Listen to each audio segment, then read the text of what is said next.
Welcome to Zelda Speed Runs. We have for you from Wolf-5 a double header, a main bracket, lower bracket round 3 matchup between the guy downstairs and Sparkles, and a redemption winners bracket semis between Xein and Basil. And I'm going to pass it over to our commentators for this race, RP Ages and Spicy Juice. Take it away, you two. Yo, thank you so much, Slacker.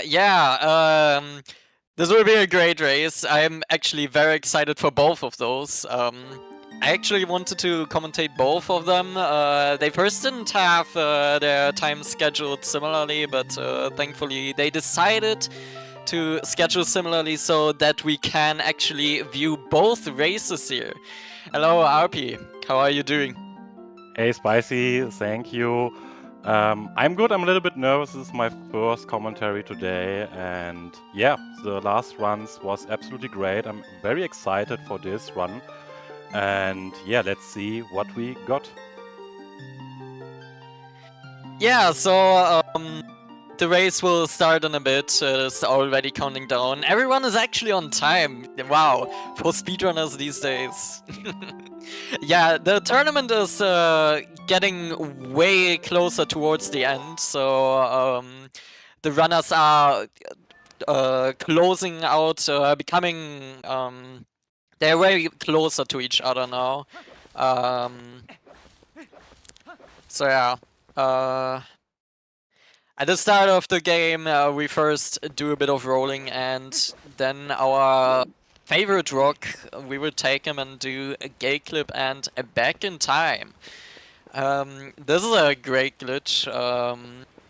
Similar games on the Wii share it, but basically we void out on the same frame as we reset the game and then can play on the tighter screen. However, this gate here can be a little difficult. It is not necessarily RNG, it is just kind of pseudo-random. It is on a few frame cycles. And so it can be kind of annoying to get past. Yeah, it's I don't exactly as you say, it can be a little bit ridiculous to get past it, but as soon if we get the bite back in time, it put us in the state like you can already see where we do have some stuff like the hero clothes and the sword and shield, which is absolutely great because it skips the first part of Auden, which probably not many people like. It's a little bit boring. And we can directly go to save Talo and skip most of the part of Auden. And yeah, as we can see, Key does struggle a little bit with the door. It happens sometimes. Xein unfortunately missed back in time on the first time, so usually we do a buffer strat first. There is a different strat to do fast bit, but it is not as safe. So the runners are not used to doing the slow and consistent back in time method. So yeah, that is unfortunately about a minute lost here. But yeah, nothing to do about it. Yeah, there's plenty of stuff where you can gain time. I mean, the problem, in my opinion, with the first half of the game is that there's many stuff that does have some RNG, like the gouts, the running speed. Wow, we all know it, we like it, we love it, we hate it. And there's some ridiculous amount of RNG sometimes, but after that we get to a part where it isn't that RNG heavy and pure skill decides if I get some time or not. And yeah, it looks like that everyone is having a good time right now. Pretty At the beginning there is not really too much to talk about. It is mainly just rolling and trying to not bonk. So yeah, Xein unfortunately does lose some time here compared to the other runners, but again, because there are RNG sections and this game is actually quite long. Yeah. Run near 3 hours. there is a lot that can still happen. So even though that was like a big blunder by Xein there, he can definitely come back. So Yeah. we will absolutely see in the next upcoming section with goats. I love these rolls up here because there you can really see how consistent some people are with the rolling. We want to roll pretty much frame perfectly so that we don't lose speed when going uphill, but that is extremely difficult. So doing perfect rolls in this one section is extremely satisfying in my opinion. Yeah, it looks easy at first, but if you try it yourself, you will see that doing frame perfect rolls is a lot harder, and it looks amazing.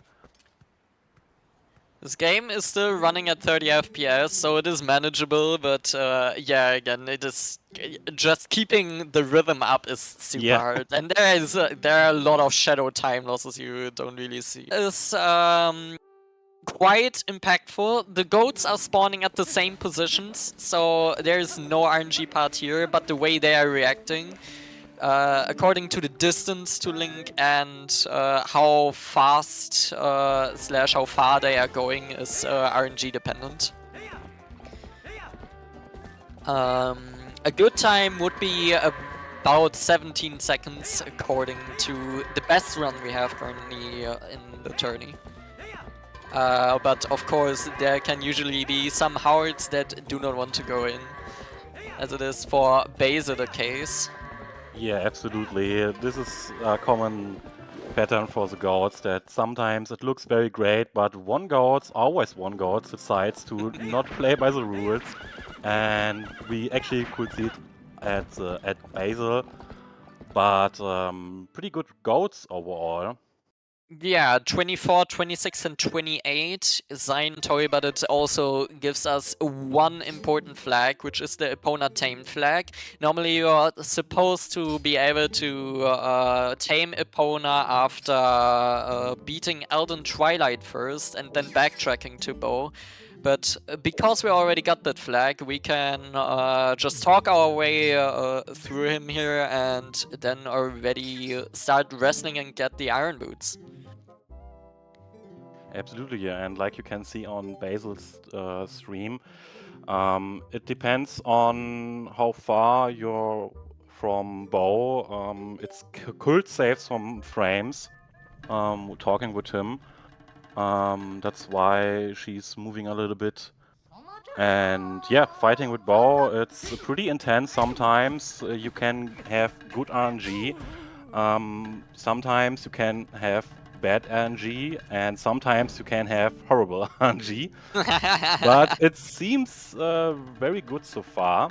But the second phase is the phase where you want to, yeah, do it as quickly as possible. Bow can be quite annoying there.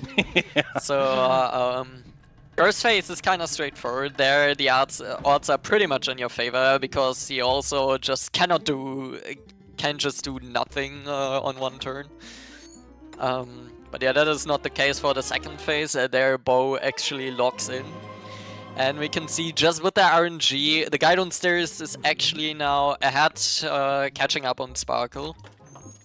Basil taking a bit of time on Bow there, but finally also catching up.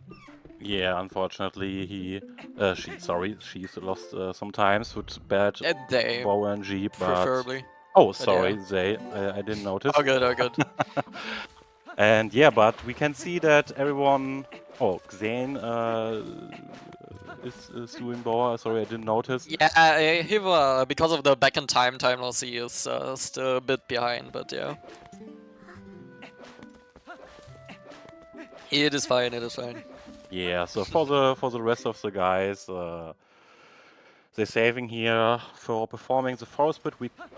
Next upcoming stuff is pretty straightforward. Now we have the Sivas. And this part is, in my opinion, it isn't the most intense part where you need to have the best movement, but the camera isn't in your favor. Like you can see this. But you can actually can save some time. by doing great movements, doing some tricks we can see in a few minutes. And yeah. So first in the sewers we will turn into wolf. The wolf movement is a bit different. First up we have a box break. It saves a few frames, so it is nothing noteworthy, but runners just like to determine the race already by this point. So if you don't get it, unfortunately you are out. I mean, it's cool. I really like it. Yeah. I'm just happy myself if I get it. Yeah, even if it just saves a few frames, it has just some dopamine energy. Like, yes, finally I get it. This is the run. This is the run. All right. So about wolf movement, we pretty much want to constantly stay in dashing speed. So what you might see runners do quite often is doing dash cancels. So when at the beginning of a dash, if you cancel it by pressing B or going off a ledge immediately, you can start to dash immediately again. If you don't do that and go off a ledge, then unfortunately you are not in dashing speed and are very slow. So that is why sometimes these runners are doing that. Yeah, if you learn to run this game by yourself, and you will see quite often that the movement system in Twilight Princess is very precise and does have some special stuff that actually saves a lot of time in speedrun. And yeah, I wouldn't say that the dash cancel isn't that hard, but it's one of the few It is tricks that you something can... to get used to at least. Yeah, absolutely. It's very impressive how good this movement can be sometimes in this game. And it surprised me as soon as I learned the route and doing my runs. And like we can see on the guy downstairs and Sparkle now, they did some trick where we can fall from the stairs at a certain point and skip the midnight text, which saves a lot of time. Not a lot of time, but quite a few seconds. And yeah, she isn't annoying you with, hey, you fall. Yeah, so quite a trend in this game is you are doing a lot of small time savers that add up over time. So while this may seem like, okay, you're going for something that can save like a few seconds but could lose you 8 seconds instead, it is still just good to go for this stuff and to learn it, because it really does add up over time, because these kind of tricks, they are just everywhere in this game. They go down to one framers, like these midnight jumps to skip the text, or also just the general movement, like frame perfect rolling or the dash cancelling. Absolutely, yeah, and we can see many great stuff in this run, because we have some great runners, and hopefully we see some amazing stuff, more amazing stuff. And yeah, I'm very excited. And looks like that everyone feeling a little bit more comfortable with the run. This is kind of the warm-up phase. You Yeah. got done with the RNG stuff, okay, and now comes the big boss, Hugo. Yeah, the really big boss. Unfortunately, because of back in time, getting the sword and shield is impossible because the state in Ordon has updated. But we can still, anyways, do a much faster strat with just one Bulblin that conveniently exists in this area. Welcome to Hugo. It's his birthday today. It is actually his birthday every day. Oh. Yeah, this is a really difficult trick. Those nice hard. breaks, like, oh my god. Yeah. Hugo is probably the gatekeeper for every beginner learning the route, and it's an extremely hard trick for veterans and experienced runners. Basically, you want to have Hugo on a certain position where you can do a long jump. I don't know if it's called long or super jump. I would say a long jump attack. That is Yeah. what people usually refer to here. Yeah, and like you can see at Sparker, you need to push him and the guy downstairs, you need to push Hugo at a certain position beyond the black line. And before he swings, you need to do a backup Guy and downstairs made it, and Sparkle great. didn't. Unfortunate. Yeah. That is a big part. That is a big time loss. Oh no. Even for very experienced runners, this trick is still extremely hard. In general, enemy tricks are really difficult to get used to in this game, because there are just a lot of things that depend on how you manage this trick. Yeah, fortunately we don't have that many enemy IA tricks, and probably Hugo Yeah, is they the are hardest. mostly at the beginning, so Yeah. they're gatekeeping, and Basil also missing it. Damn it. Xein can catch up now. Yeah, missing this trick can lose more than 80 seconds, because you need to get him all the way from the beginning of Autumn back to there. Ah, unfortunate. Yeah. Yeah, there's some RNG to how he swings, but okay, Xein makes it. Wow, wow, wow. And now the tables have turned. Even though Xein missed the back in time itself, he's now back in the game. Yeah, this kind of stuff that really decides if you have extremely good time save or yeah, need to adjust. Oftentimes it is also with the mentality. Yeah, absolutely. Most of the time, for me personally, Yugo is more like you need to have patience. Don't, if you fail, you have to. Oh god. Barker missing it again, going for the slide method. I think it would have worked with a no slide, but unfortunately jumping into the trigger. It might have also been that Sparkle pressed A too early and that the jump got eaten. Really unfortunate there. That is 2 times failed. See how Basil is doing.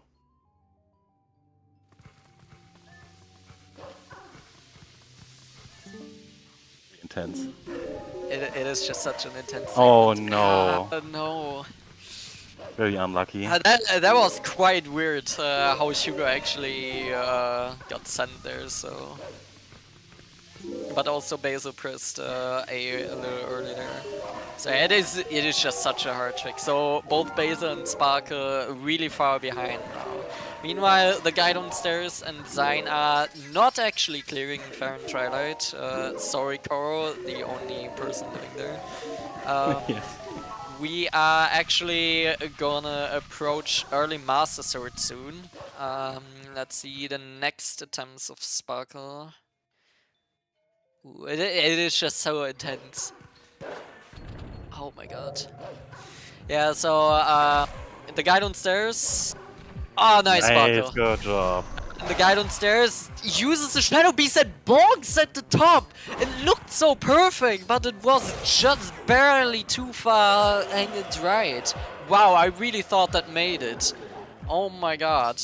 Yeah, that is another enemy trick at the beginning of the game. You want to have a slow swing, and the guy downstairs made it finally. You want to have a slow swing so that you can do a super jump at the peak of the Shadow Beast's hand height. And Basil missing it again, no! That's really sad. That is the 3rd time, unfortunate. Yeah, with how close the PBs between all those runners are, this is like quite a devastating time loss. Yeah. But still, there's a lot that can also go wrong. It is, though, unfortunately a bit worse for the mood, because now you kind of get into the perspective of, okay, I'm trying my best still, but now I need to depend on the mistakes of my opponent. So that is like kind of sad life of a race, but Xein is in fact having trouble with early Master Sword, so even for these great players, there's a lot of struggle that can happen in every single segment. God damn it. God! Yeah, and Xein is trying to be careful here with killing the Shadow Beast, only doing it with a spin attack. You can kill them with a Midnight Charge, but if you kill them both, then the run is just over, because you cannot do early Master Sword anymore. We are slowly coming back, and Xein still not making it. Damn. Oh, Basil got it. Still big shout out to everyone. I mean, it's a big race, and probably people are nervous, and they're doing great so far. Those two tricks are really hard. Yugu is extremely hard to do, but everyone is doing great so far. Yeah, normally people practice in and doing runs. Usually it comes down to, okay, if I don't make this trick, then I will reset the run. This is not possible here. Yeah. But with Basil also finally in Farron, and xein still messing up on early Master Sword, Basil is actually about to catch up back. Actually, xein was a little bit unlucky because you can't do the trick EMS on every attack animation from the Shadow Beast. You need to wait for a certain animation What where a he... slow swing, yeah. Yeah, and Damn. unfortunately he got a little bit unlucky. It's not making these. Let's see And how Sparkle's Sparkle is also doing. on EMS, yeah.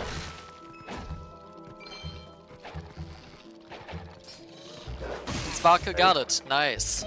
That was the first try on that side. xein now on half a heart, needs to be careful. Yeah, you need to kill the Shadow Beast if you get a fast swing. Because if you die, you respawn in South Farron, and that is a devastating time loss. Oh, don't get hit there, that is scary, oh my. Meanwhile, the guy downstairs is still on a pretty good time, finally killing Skullcut. Skullcut is pretty much an auto-skiller, there's not too much that can go wrong, except for one thing. Oh. And getting the right swing, but still not making it. It seems like xein has like a big trouble here. Oh no. Basil actually approaching to come back, making it quite even again, even with the third try EMS, third try Sword and Shield skip. Nothing is over.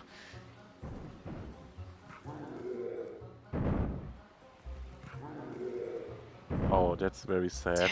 Damn Yeah, it. unfortunately. I mean, honestly, I'm always like kind of curious how xein used his camera.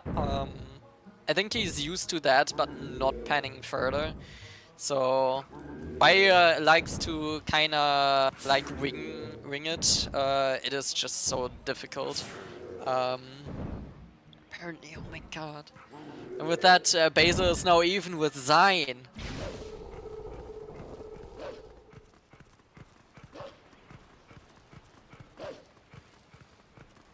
Basil getting it first try, that is the upset! Oh my god! Just like that! Meanwhile, the guy downstairs just want to say the time, it is 2150 Master Sword, sub 22. Still really good for a race, especially with what happened at Bow and Goats.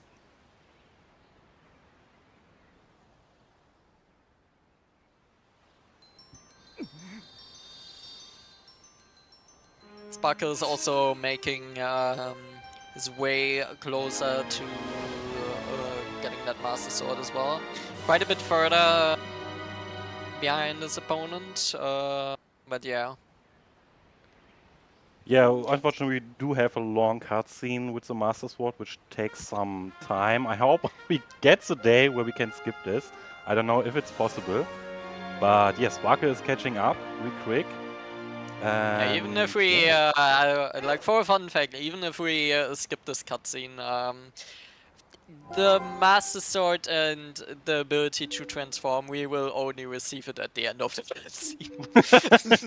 So even ending one frame before, hell nah, the Master Sword is just gone and you can never get it again.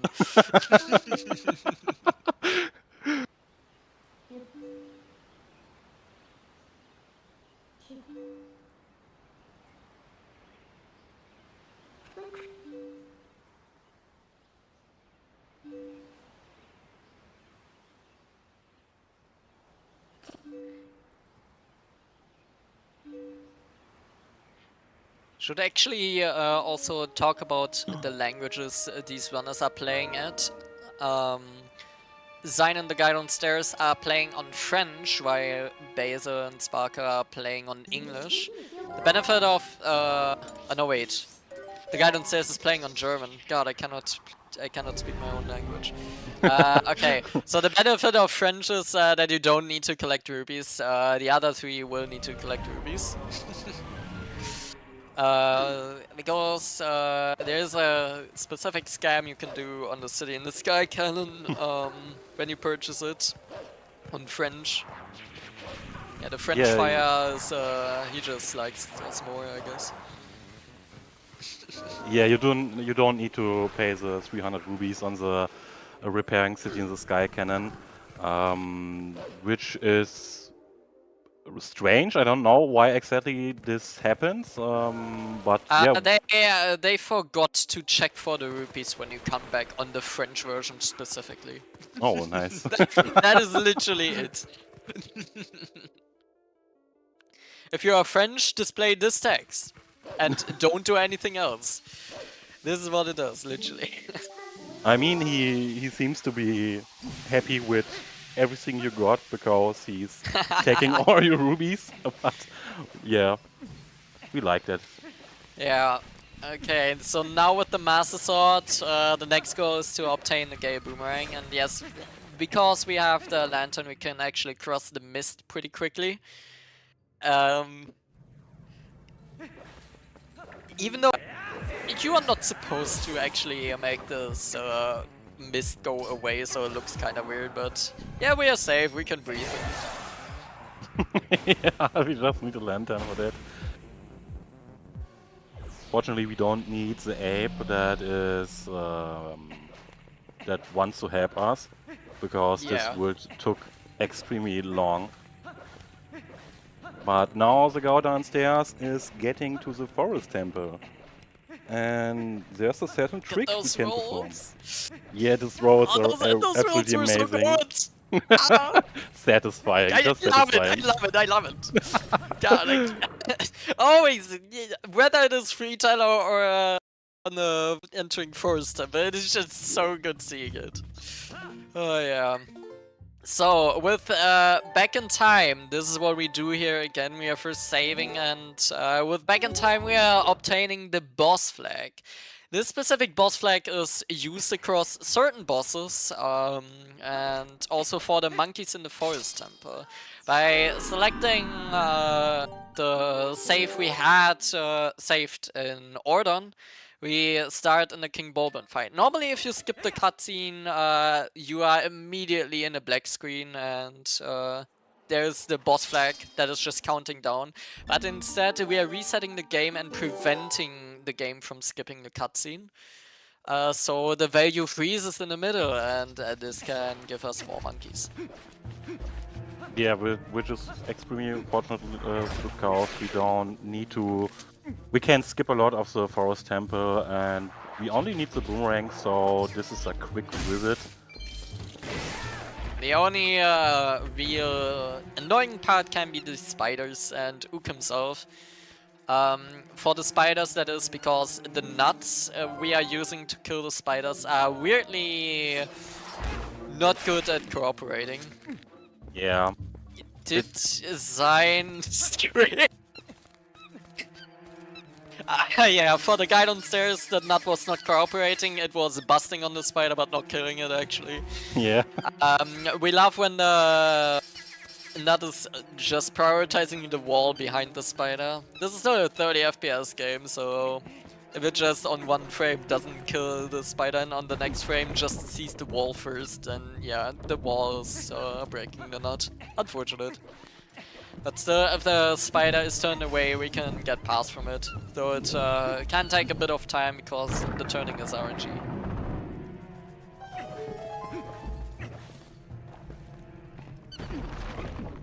So it seems like xein is getting the Master Sword.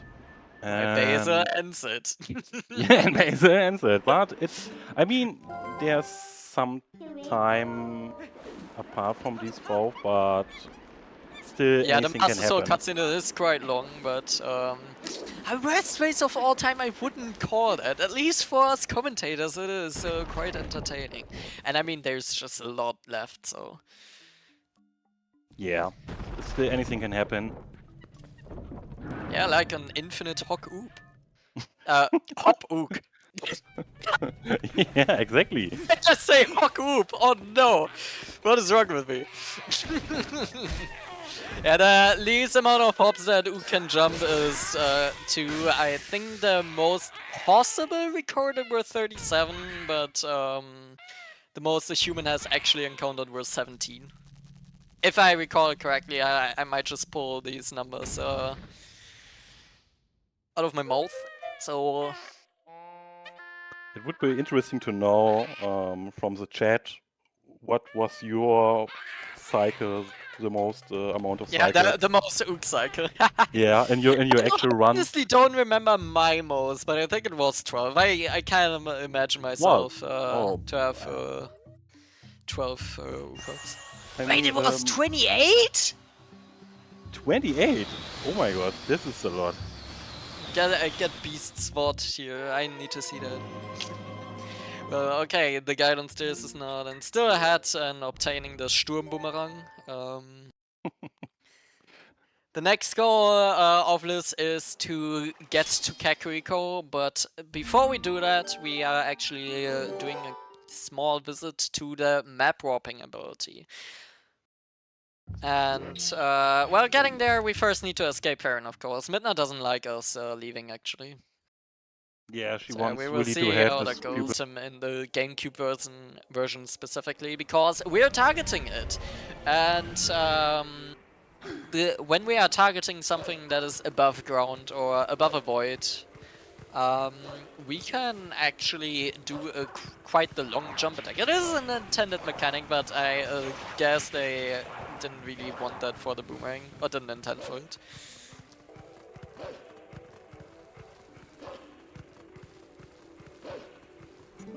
The guy downstairs actually doing the wolf strat here. First going into the trigger and then being good lined ups. It is quite efficient to go in there as wolf first. Oh, and the no target LJA, I love that. Yeah, if you are a wolf, Midna won't really interact with you, because when you are transforming, you are going backwards. So you're way safer. Just, oh, xein is voiding in the fog. No, no, no, no. We don't like that. But yeah, we just like to be a wolf there, because then we can better position ourselves. Like if we are too far into the trigger, then we can still go back as wolf. While as human, you can't really do that. This is a mailman skip. Well done. I like the kind of position he uses, because he does go to a visual cue and then roll from there. That's not usually how I see people do it. But yeah, that works. So, we're coming. The guy downstairs coming to our favorite trick, Gorg Void. It's extremely easy to do. It's pressing A! It's just pressing A! Yeah, fortunately it's just pressing A, but we need to do it frame perfect. Yeah, similar to the ones in Sewers. This is the biggest game-breaking one.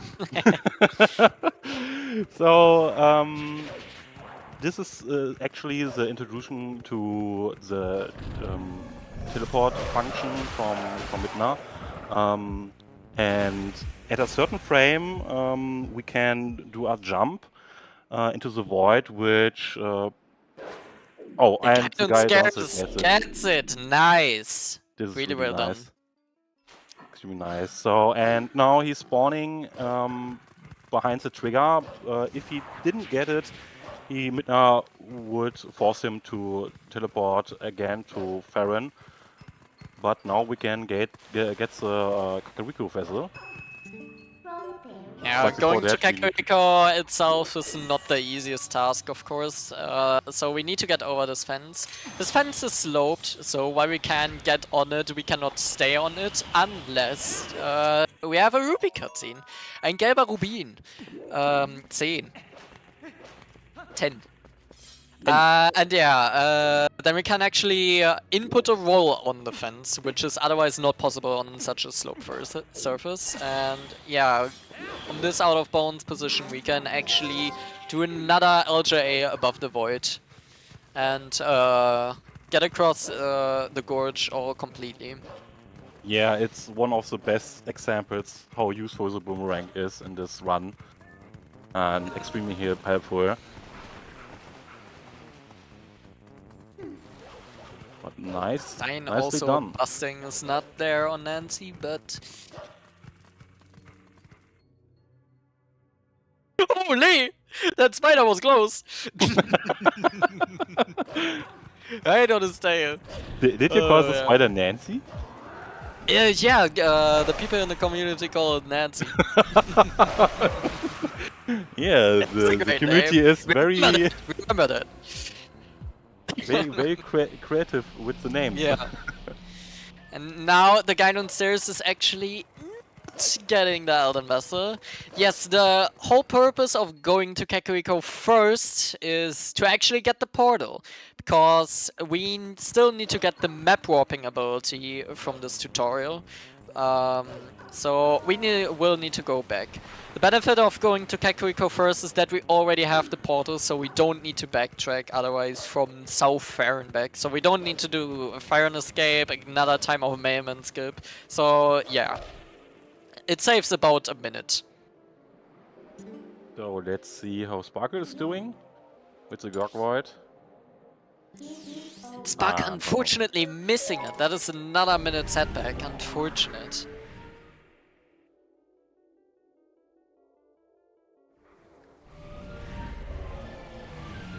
So the race between those two is quite a bit further apart than Xein and Basil, but still everything is quite close. It could just be a few fails of one trick, and also just a lot is coming. Can unfortunately decide runs, but we will come back to this later. Now the guy downstairs is escaping again, and his next goal is to get war point at Lanuren. I can. Neighbor, yeah. Yeah, thank you. Very good. Yeah, so we need to get to Zor's domain for the portal there. We need the meteor of Elden Twilight and then get the water, the ice there to melt to water. Absolutely, And yeah. that will effectively allow us to start the linear Twilight. So doing a visit there now is not necessary, but it is good for the splits. Yeah, it's the best way to use your time. And now we see a neat little trick, because doors in this game, like in every Zelda game, are a little bit broken. We can bonk in this in this gate, and as you can see, with some precise side hops, we clip through this gate and can get through this gate and continue our run. Basil also getting Gorge Void. Okay, now all the pressure is on Xein as well for that. While so they doing the break slide strat. Oh, this looks so What good. I love flex. that. It is not actually a flex. It is an indeed practice strat, because of you. That is an effective way to turn with Wolf while still having this forward momentum. And to quickly get into a position to transform. This is great. Absolutely. Basil doing vertical setup for the rupee roll. Also nice.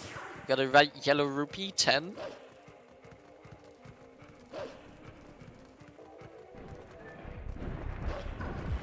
And while it might seem like Sparkle and the guy downstairs are pretty close to each other, we still need to remember that Sparkle didn't get the Kakariko portal, so he still needs to come back to that manually, while the guy downstairs can just simply warp there.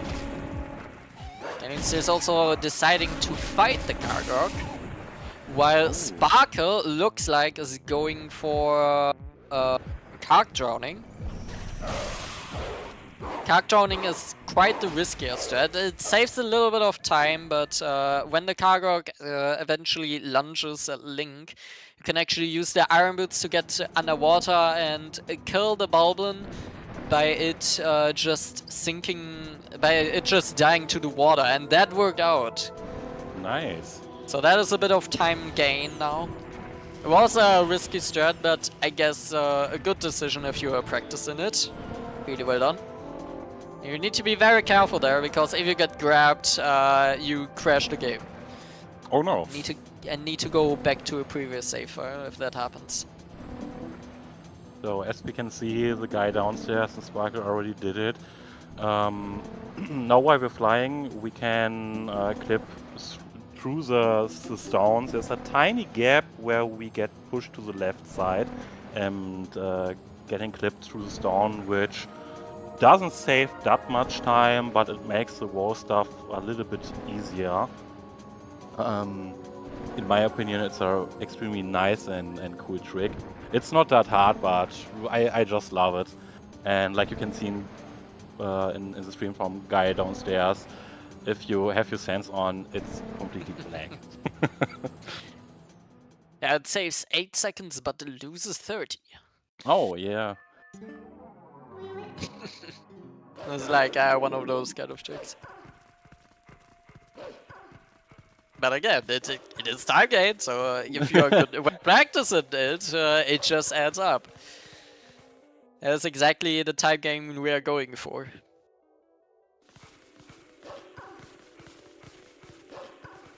Midna doesn't like xein, so yep. The trigger is actually quite close.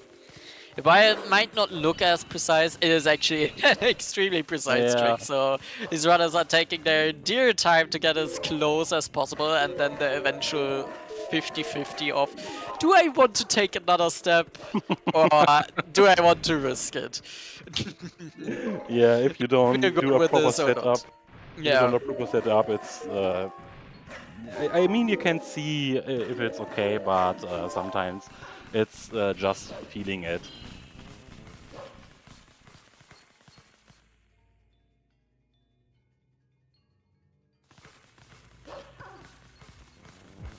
This looks actually quite great. I didn't look if xein got gorge for it. But I assume not, because he's actually synced up with Basil right now. So we will see synced Lanero gay clips, I guess. Oh, nice!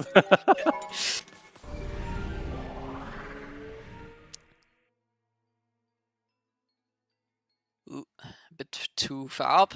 Oh, yeah, fine, nice. And there's a difference. The guy downstairs already warping to Kakariko, where Sparkle still needs to get back and needing to do another try of a Merman skip and Rupee roll afterwards. And thankfully after this, the routes are converged, so everyone is using the same route, I think. Yeah, I'm pretty sure everyone is using the same route. So we will be able to keep track the whole time who's at where.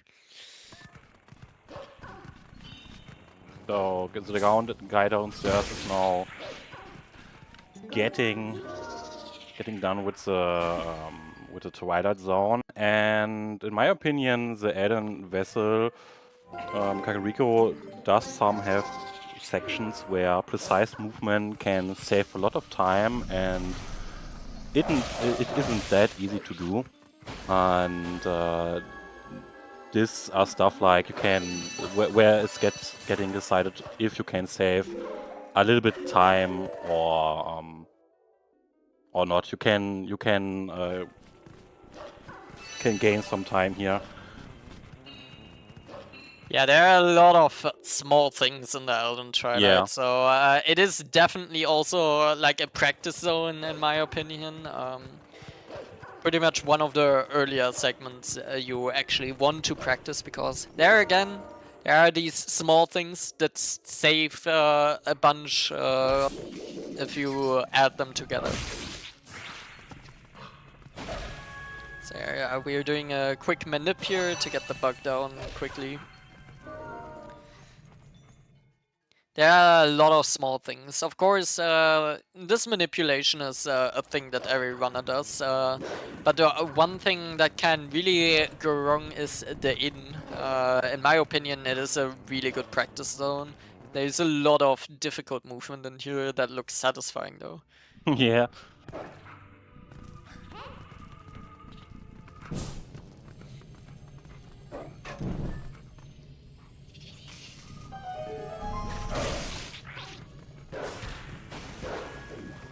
First, a bonking there so that the bug is already flying at the top and then quickly killing it. It is, unfortunately, it is a bit RNG where the bug is positioned, so it can be quite annoying. Getting the yellow here also quickly. Yeah, the only bonk we want to have. Then this, I love it. Damn, that was fast. This is so satisfying. I can't do it. It's for me extremely hard to perform. You will get it with practice, I'm just gonna say. This adds up. This is the time save that adds up over time. Of course, while this game is still extremely trick heavy and in the beginning you will save the most amount of your time on tricks, eventually you will need to get into the moves. It's quite crazy.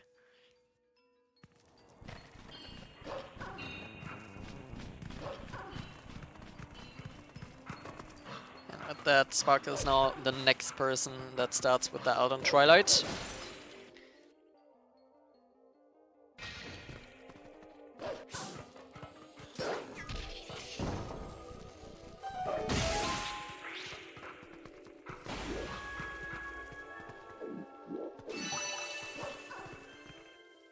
Oh, that Shadow Beast is quite far away. Yeah, you're bonking there! Oh, that was bullshit! Oh, this happens to me so often. I never had that. This guy usually looks at you. Wow, that was unfortunate. Basil nearly having the same thing, but yeah, usually he turns, so that doesn't happen. Yeah, there's a slight cone-like zone where the Shadow Beast just won't look behind them. So you kind of want to position yourself left or right of them so that they can see you, but it wasn't really well possible there for xein. And I also thought that he might turn, so that was really, really unfortunate luck there.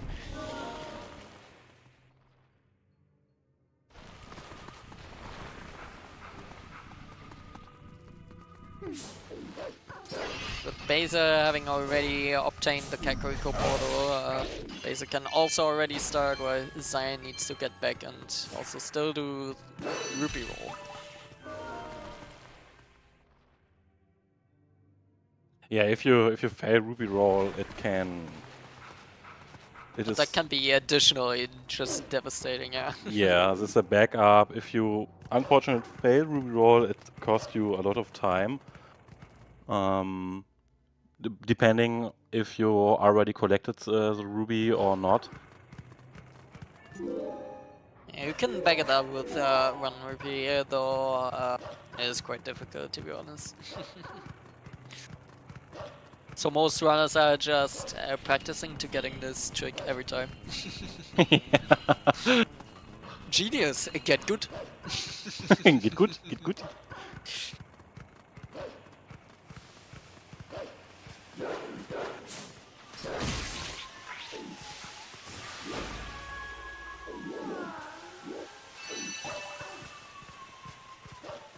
Yeah, but for now everything is looking pretty straightforward.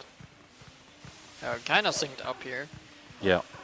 While the Elden Twilight has a lot of movement, it doesn't have too many difficult things that can be like devastating timers in a race, so... The only real big thing would be bomb post skip. Which the guy downstairs already previously did. But besides that, yeah, it is basically just quick movement and all these tiny optimizations.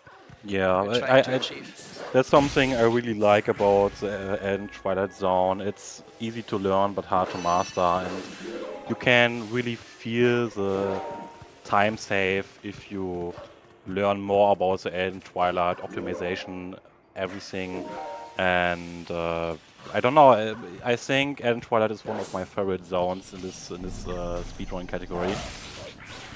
Yeah, definitely. Way better than the Nehru. God, no one Yes. likes the Nehru.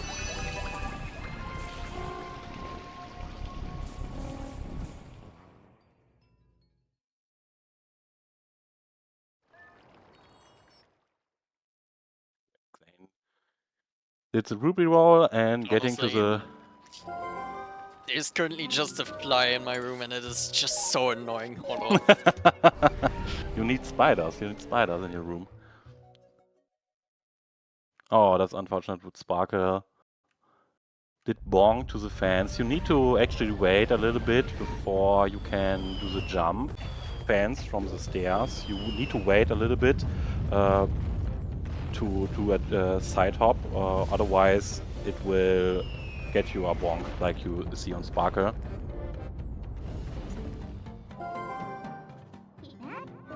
I didn't get it. I assume I won't be the next time. Okay.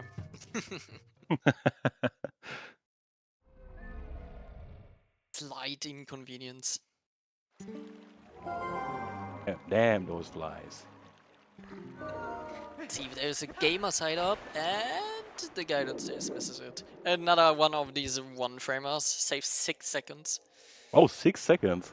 Yeah, you were talking to Midna quite long there. Oh. She wants to talk to you for a long time. I mean, why not? I really like to spend some quality time with Midna.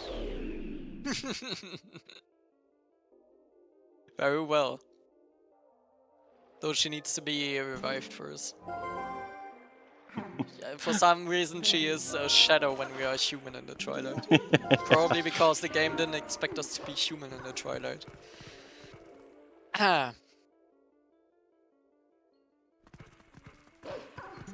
Bugs were interestingly positioned there for Xein. I mean, he did get hit there, but yeah, often we want to do a manipulation tactic. Again, one of these small time savers. So we can get them all in 1 midnight charge.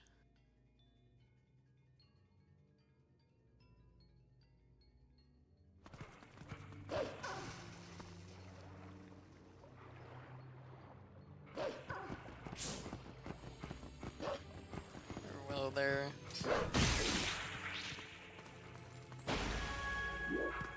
I didn't look! Did Basil get the tier?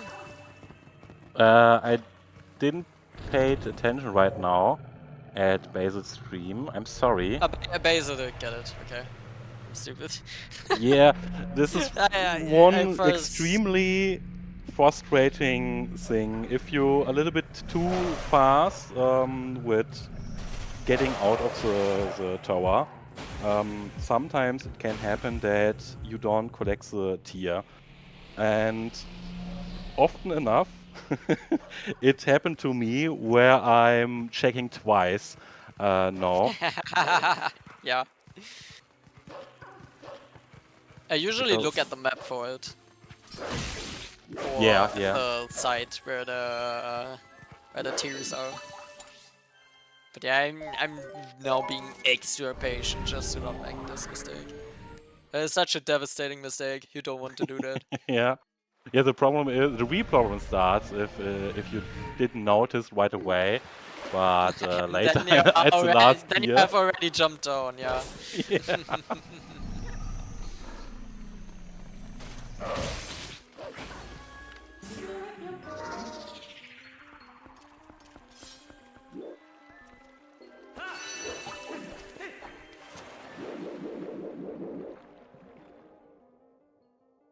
So next up, on the guy downstairs side, we have water for the side up.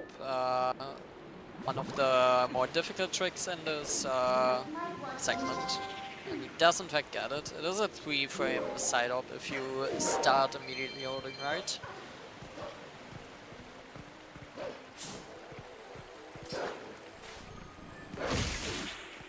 That works Yeah. out.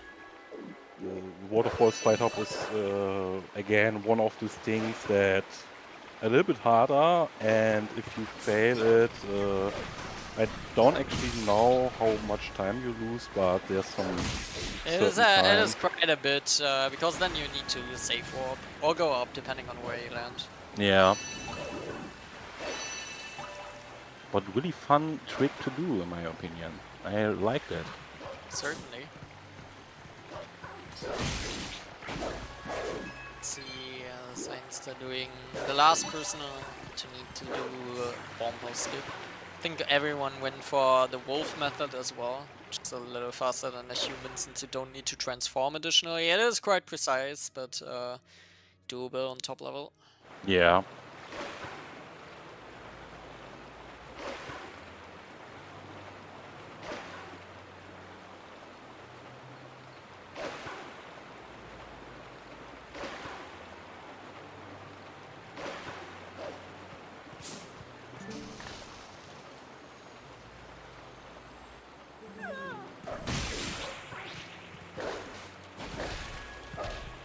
Oh, no rupees in the boxes. Not even in the grass.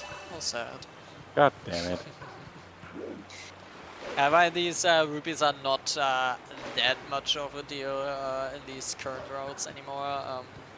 You usually get 2 red rubies on fire. But 50 rupees is kind of good.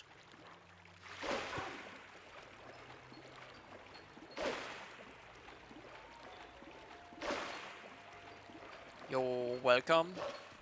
We are currently having 2 races here between the guy downstairs and Sparkle and Xein and Basil.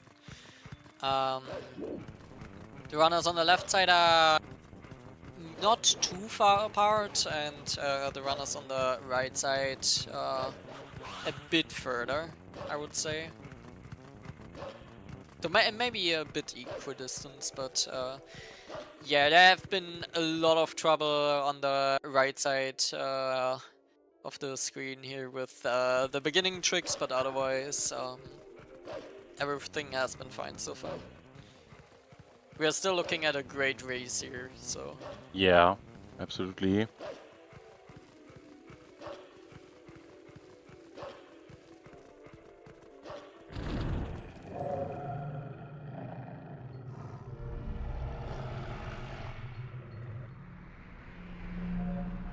The Shadow Beast fight for the guy downstairs is also one that is kind of annoying a bit. You kind of need to learn that the Shadow Beast you target last is the one you launch to first. I didn't know that for a long time, and then always just bash my head into the wrong Shadow Beast against the barrier, and I was so frustrated. But I'm not sure, can't you manipulate it by going further to the Shadow Beast you want to launch first? Yeah. You want to be like further away, so the one you want to launch, to first, you need to target last. So you want to target the one first that you want to hit last, if that makes sense. So in that case, the guy downstairs went close to the one that was in the barrier, so that he will target that one last for sure.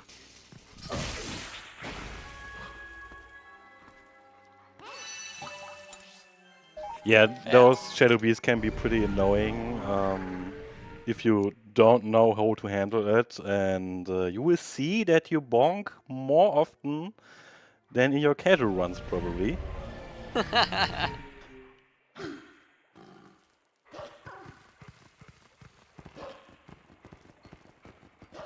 Nice break slide there on the inside. Really nice. I love break sliding. Yeah, it looks so crazy good. Just the moonwalking.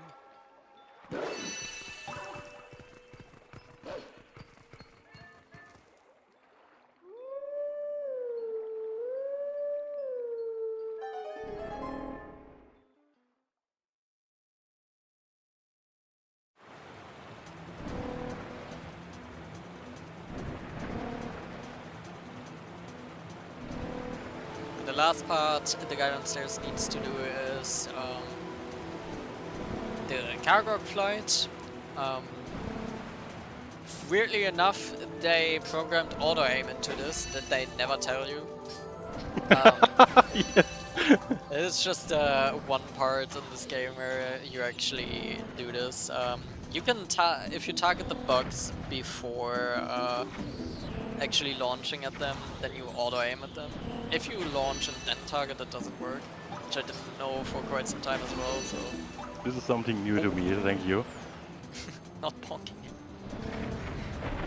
I'm... Yeah, this is a kind of niche knowledge, right? Yeah. You can see other runners are doing it so easily. How are they doing Yeah, it? absolutely. I'm pretty sure that this sequence is pure trolling from the game designer. This There was probably just one game designer who worked on this one section alone. Oh, Credits to them. Thank you, you actually made this a lot less horrible.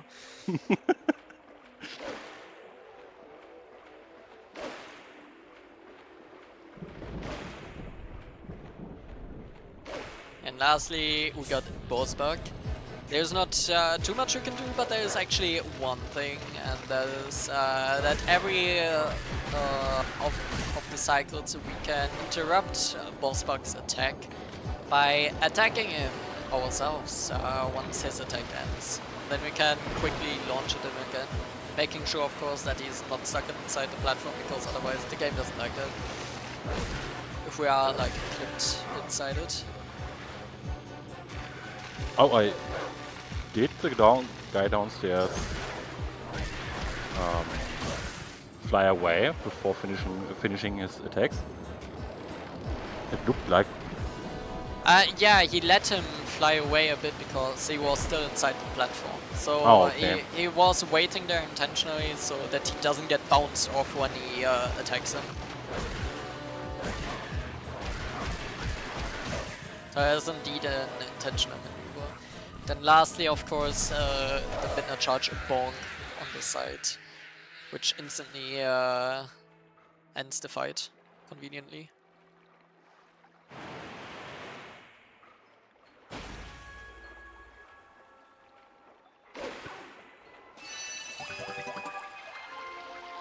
That for the guy downstairs.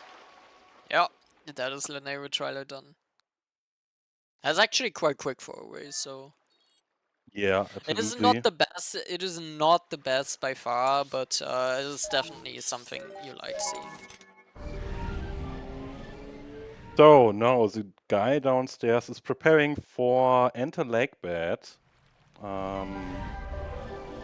We will see in a short amount of time what Enter Lake Bed means, but for now we want to get low health to die in a mini game, which will put us in a state this only for is hold for mini games, and if we die in a mini game, we stay in the mini game. But in this case, we will have an empty lake bed, which we'll see in a few minutes. But before that, we need to pay a visit to Izzy to get bombs.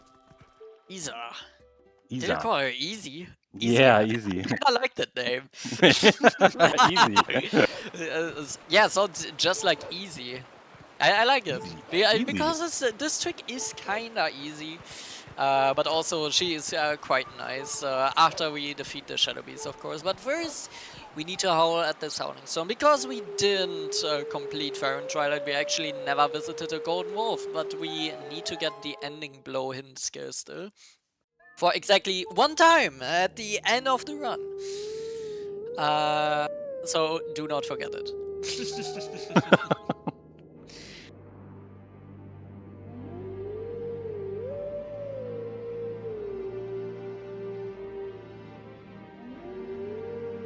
This is my personal advice.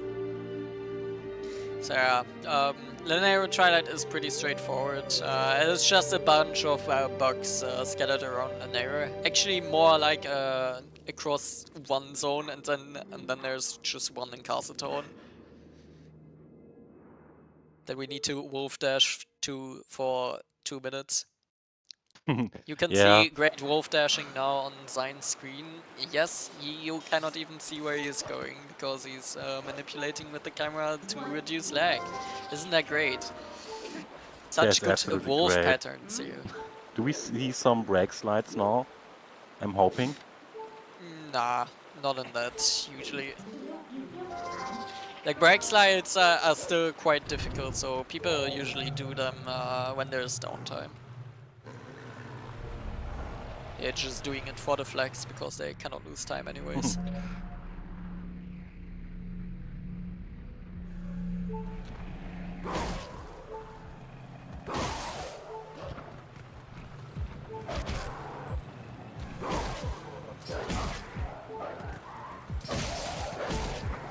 So normally we're supposed to kill Shadow Beast here as human because we do not have Midnight our back. But with this precise sequence of attacks, we can actually kill both Shadow Beasts here at the end and actually do get teleported to Isa. Now we are Wolf, and she actually talks to a wolf. She does talk wolf language apparently.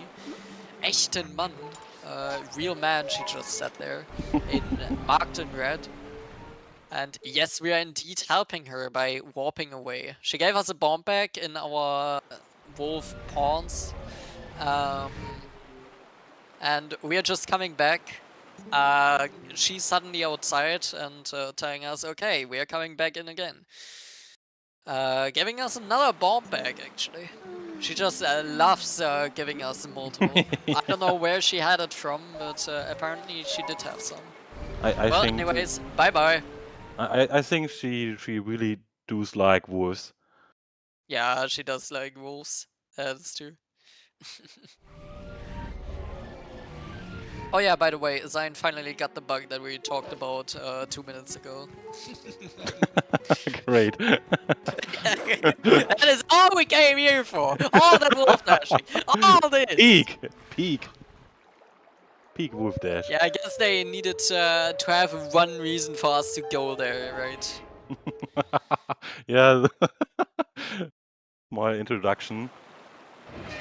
By the way, this is Hyrule Castle. Okay, how many points are we getting? I think 3 is a good score. We can end on that. Oh, he only got 3? Oh no. Oh, Yeah. and he died. Oh no. Yeah, that's a bit unfortunate, but yeah, it's not that big of a deal because hey, now we keep our state from this minigame and look at what Morpheus all took up. Morpheus suddenly drank all the water. No, no. Yeah. And we need to stop him from drinking more water. Yeah, so this is an unused state, where this game has 16 preserved states. This state that was used in the minigame is actually not used here. And for some reason, unused states just do not have water. So It seems so. we can just go in there now.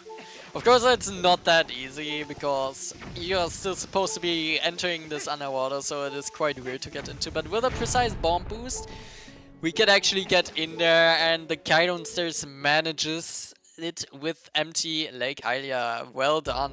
We're done pretty fast. This trick looks is actually as hard as it looks. Is difficult to get into. If you failed, it is also quite a devastating time loss. They could have actually made these two on the left side be quite equal again. Yeah, the problem with Enter Lake Pit is that there are some positions, or minor positions, where it can work, but most of the time, if you doing a side hop that is not easy as it could lead to fail, and this cost a lot of time.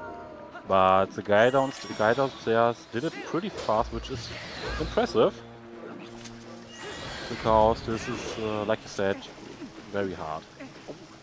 Trouble getting up the ledge. Oh no! Kinda dancing there. Showing up his moves. Ha! And now we are having a displacement clip here.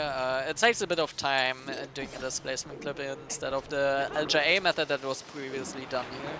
Quickly dropping 3 bombs as well, and because the water scales up infinitely downwards, you can now do a up warp, don't blink, whoop. Ooh. And now we Amazing. are here in the next layer. Yeah, this is toilet room. Oh, well, actually, I'm apparently one of the only people who says it. It is wormhole. I just want to ask, is it really toilet room? Nah, people usually call it wormhole. I don't like that. I like toilet room more. Yes. Sparkle talking to Palam. Ooh. But doesn't want to listen to the rules. Damn. What? That does mean though, Sparkle, you don't know how to get that many points. But maybe you can be as optimal as the guy downstairs anyways with 3 points. Let's see. So, and are as you 3 can points. see, the guy downstairs just with moving up in first person. Missing out of bounds. He's getting the cutscene where you can fight Dekoto. That it is because, if you can remember, we did forest bit where we set the boss flag. Not taking damage. Yeah, go on. Yes, no problem. And yeah, this also. No, I can't continue. Sorry. Oh, good. Damn you, Spicy! My bad.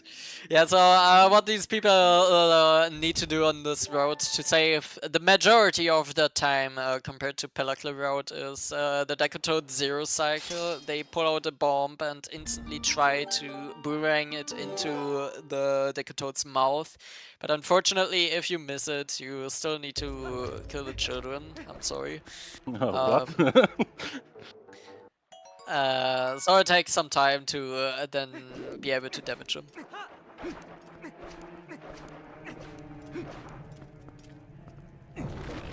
Sparkle performing in the lake right now. Let's see. So it's doing, yeah. That was good. Sparkles soon also with an anti-lag bit. Nice, good job. Pretty fast. Well done! I'm somehow not used to people actually making it with falling sideways. Oh my god! as a pillar clip runner myself, they look kind of scary. Oh yeah, right. I forgot you're doing the pillar clip. Yes. Yeah, I'm not used to this route, so.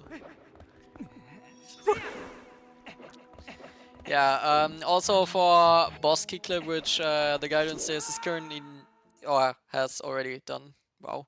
The developers just didn't put collision on the railing there, so you can just go in. It is great. And then you can do a flow clip, similar to what we will do later in Snow Peak. And do the only boss key skip in this game.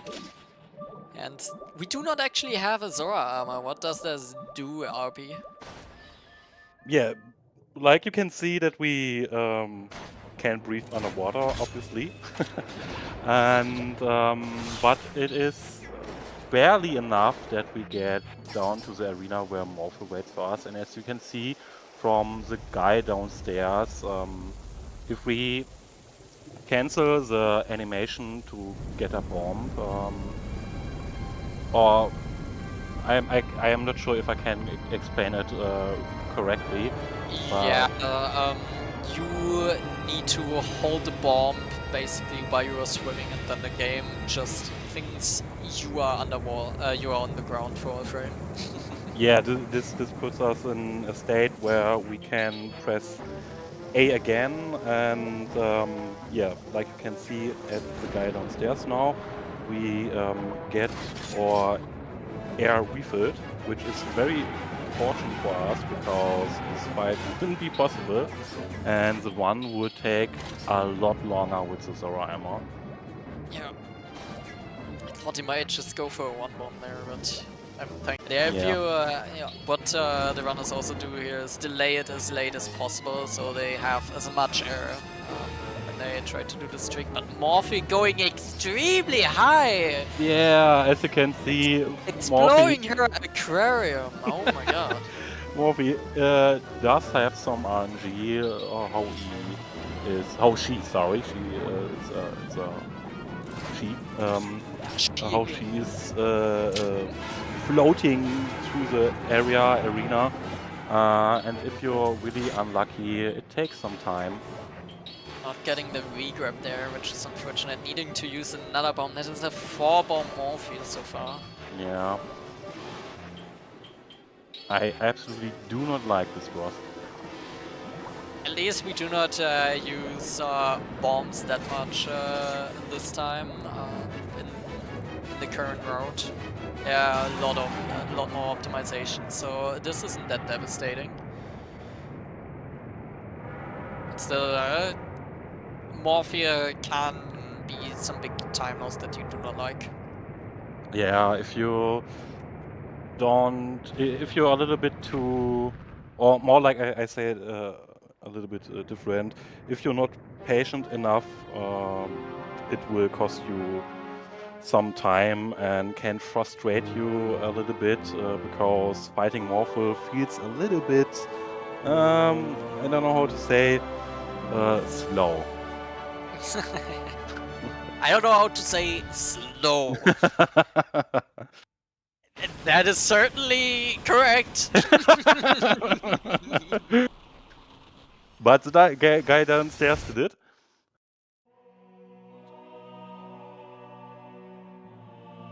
Yeah, so after that, it is of course such an intense segment, so after that you're kinda more chilling with Midnight's Desperate Hour. Also better music, so glad we Yes. are having that in the restream as well. Hope we can enjoy it, not with enemy music interrupting, surely. So, and Sparkle is getting to Morphle as well. Yeah. So good setup there for the Botsky skip. Nice.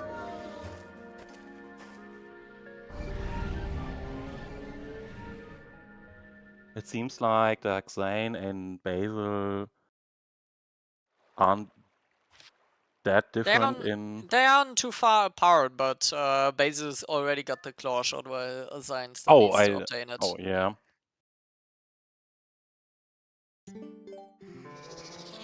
So yeah, we will see two separate Morphields pretty much soon. LJ was a miss. Yeah, you still need to land there, so the LJ is a bit precise. Of course, you do not want to aim too far right that you actually fall into the water.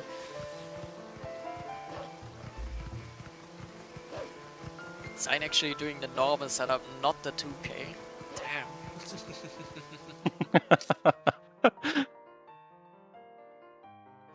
not as consistent anymore, apparently. Which is fair. The normal displacement clip setup. Oh, it's frame perfect. Yeah, you want to roll 2 frames to the side for it, and if you overshoot, you can correct, of course, but you need to have this exact angle, pretty much.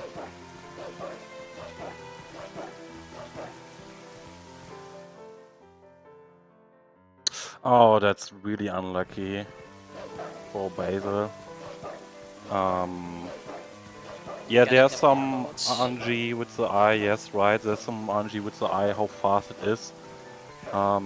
Obviously, if it's more near to Morphle, it is a little bit faster, but it could be slower, faster, medium, and there are some... sometimes it's so fast that you can really wreck because the delay is a little bit long. Yeah. Parker having a clean 2-bomb Morphle. See how Basil will also be doing. Meanwhile, the guy downstairs will approach maybe rope skip.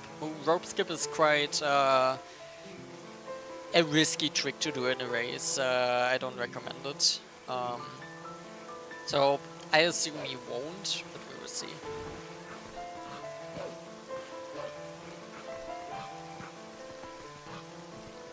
Sparkle did Morpher, nice.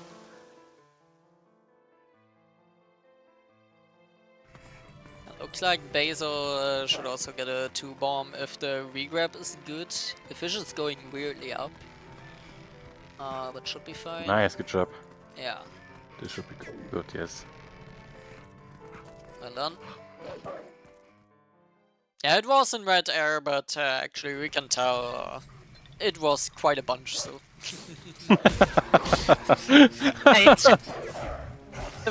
Yeah, it's close enough, easy. Let's try.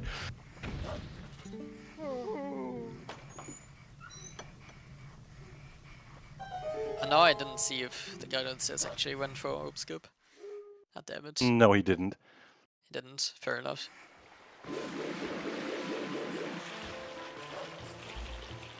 Keeping up the lead makes sense. And now Basil has finished Morphle, xein is also entering Morphle.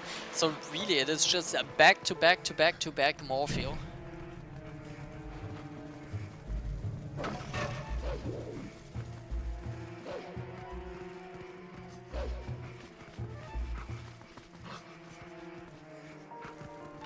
Supposed to take some time, but still, that means all these runners are actually not too far apart. Yeah, everything is still possible. Yeah. Again, in Arbiter's Grounds, there's a lot of things that can go wrong, so... That is what we are approaching next, at least.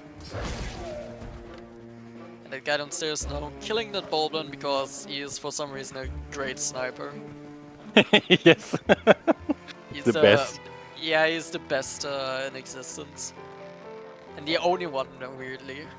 Yeah, he just knows where we are going. You cannot dodge him. In the ropes.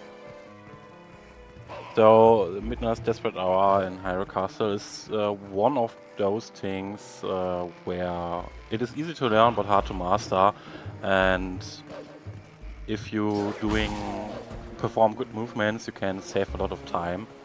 It's one of these sequences which I personally really like. And as you can see, the guy downstairs doing a really good job with the tower. Fish is weirdly high. I think it might get sucked in. Yeah, but that is still fine. Why Morphe was high, you can still just go up then and guarantee get a hit there. Though I'm not sure if you got enough air then for the regrab.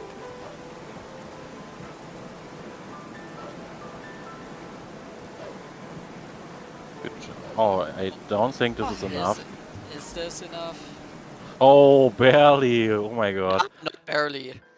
Easy. That's why.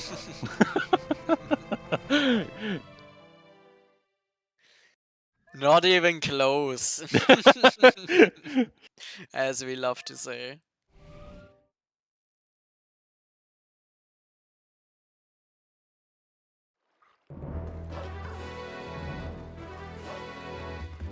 Yeah, an intense segment, definitely.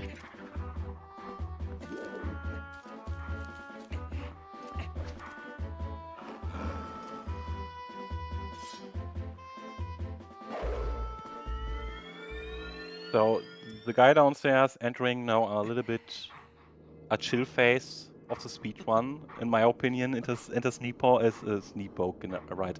Snowpeak is with ball and chain a little bit easier. It's just a little bit chill before we entering the Arbiter's Ground.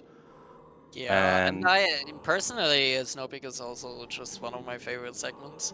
It's just such cool movement. It's a good segment to practice, so at least I personally like it. I don't know if you're seeing this as well. In my opinion, Snowpeak is a little bit forgiving. You can make mistakes, but those mistakes don't cost you that much time. Yeah.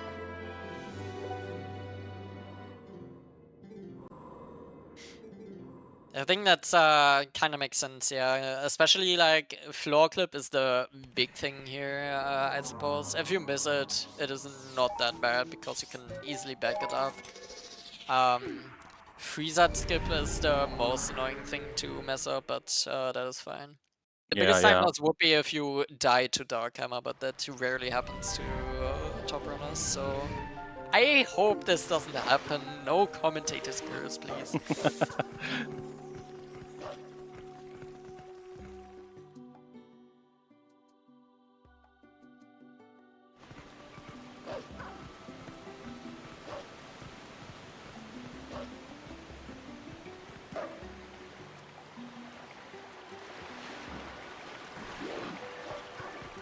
But unfortunately, with entering Snow Peak, this is the last time we can hear the Zora domain music.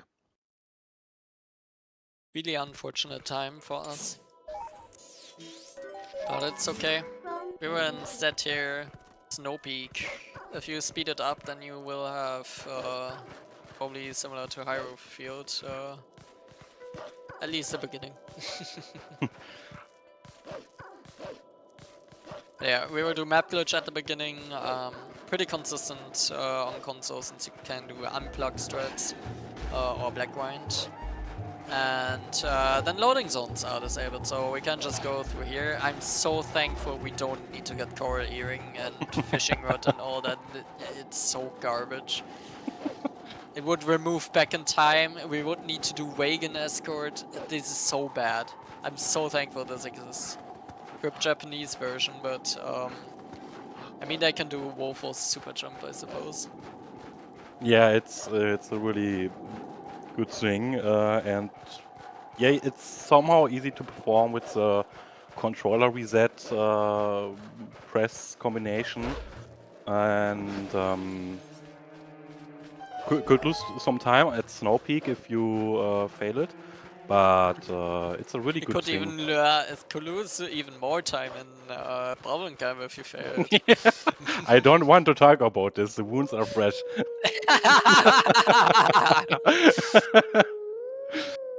Don't worry, as a dolphin runner, I've been there because I cannot do unplug strats really or black grind.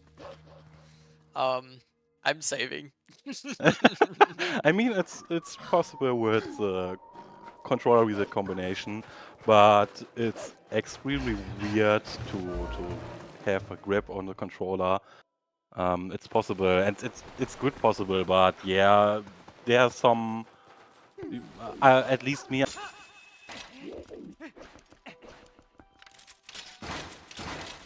You know what I don't like? This cave and these keys. Absolutely. Oh, okay, the guy downstairs actually intentionally getting lower to avoid the keys. Huh. I usually try to go a little bit higher, but yeah, of course, then the keys got more time to attacking. That makes sense. Why That could not? be Why quite not? safe. Huh?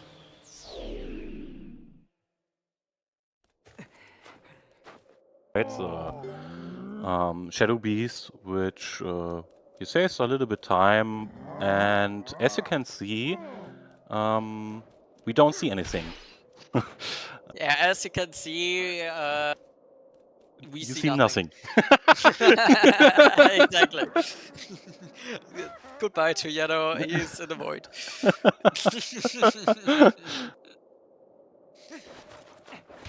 Yeah, goodbye to him. We will follow him up. Of course, we can. We are speedrunners, so we have the entire game in our head, and we'll definitely never do a mistake.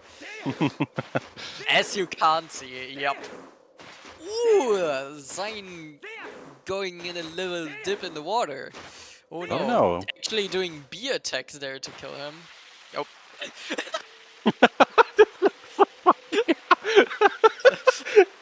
Bye bye! Pushing down is also a method at killing him. That's great. Yeah, usually with a jump attack, but that was interesting.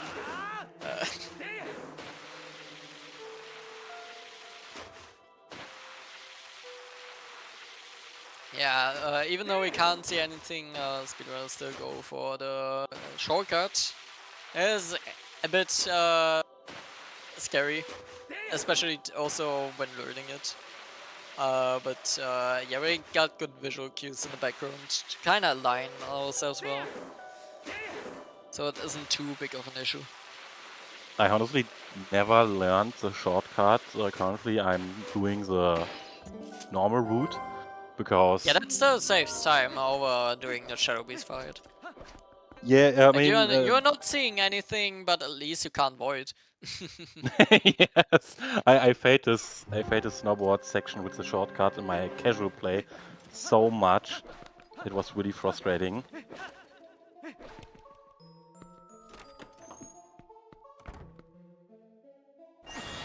All that just to get 20 more rubies. And when there's blind snowboarding, the rupees are gone, but yeah. Alright, Snow Peak. We just did a floor clip there, basic things. We got a door here. We are doing something, and we are through the door. Yeah, we're doing something. There's a freeze art. We are going through the door and opening it from behind. And that was the dungeon. GG! Ladies and gentlemen, this was GG. Snow Peak, my favorite segment. Yeah, we still got the boss here, but well, mini boss. We're not actually finishing this dungeon, we are actually just getting the bone chain to tickle Zan's foot. This item is extremely helpful through the run. Ow. Yeah, that was a bit early on the jump attack. We don't want to get hit and blown up by our own bomb, but that's fine. Not too big of an issue.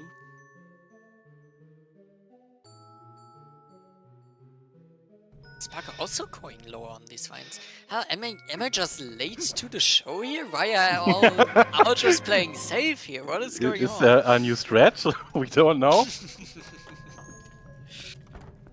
They're just more experienced, so they know what they're doing. Quick orange rupee, nice. Doing a tech skip there as well by side hopping, really nice.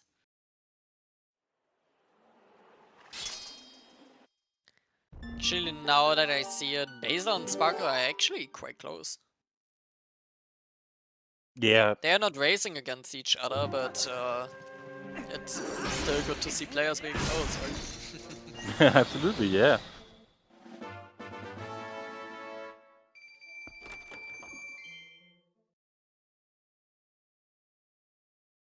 And now with Snow Peak we have finished about half a run.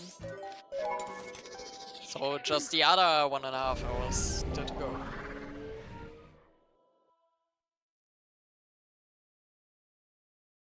Some might say Arbiter's Grounds is late game, some say City is late. Whenever I see City in the sky, I always feel like, okay, the run is about to close up, I will not reset. Yeah. I personally would, in my opinion, would say that Arbiter Ground is late game, but mainly for the difficulty, because yeah, then you can really see at least you are now approaching the late parts of the game. yeah, you can. Oh, the guy downstairs and soon the other runners are entering the part where it's getting really difficult. Really difficult, because Arbiter's Ground is interesting segments. Most of the previous movement tricks and stuff we learned through the run, performed through the run, and it isn't really that required, but sometimes it is required in some sections, and it makes, in my opinion, Arbiter's Ground the most difficult dungeon in the any percent run, with some of the hardest skip right now.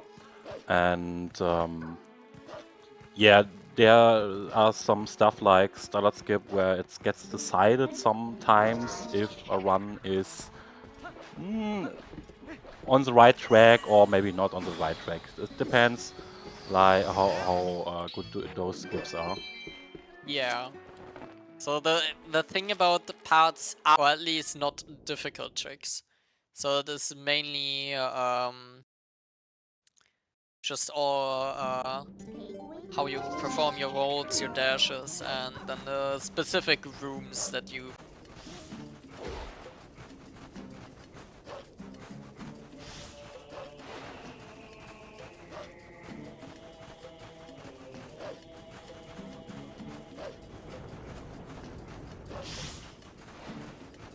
We are again wolf dashing across the sand. The desert is of course a desert, so it is big.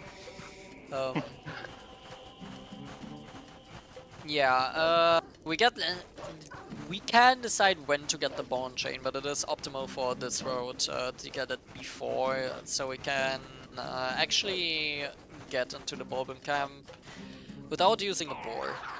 Conveniently, the bone chain can destroy these towers, even though we are not supposed to have the bone chain at this point. I don't complain, Nintendo. You are giving us extra features for no reason. I mean, it makes sense that it can destroy it. It's a neat little detail. Yeah, now that I think about it, those towers exist in Hyrule Castle. Oh, what? Oh yeah, you're right. On the east side. And then I guess it does make sense that the bone chain does that. Well, thank you again, Nintendo. Thank you.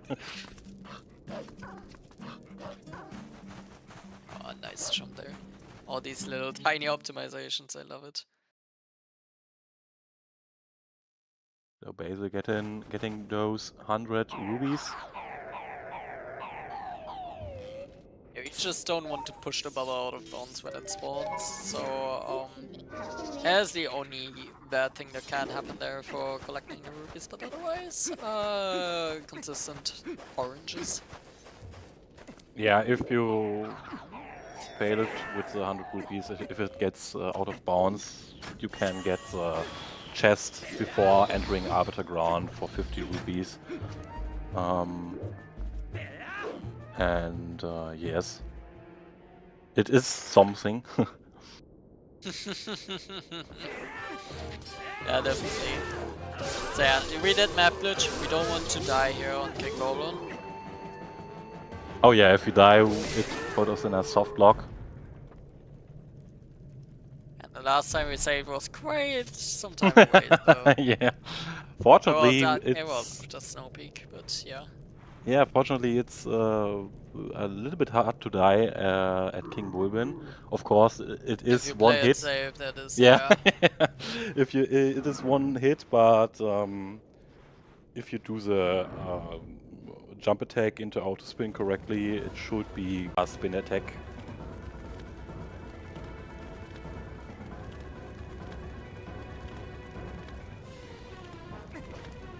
And Zane ready to get the ball and chain.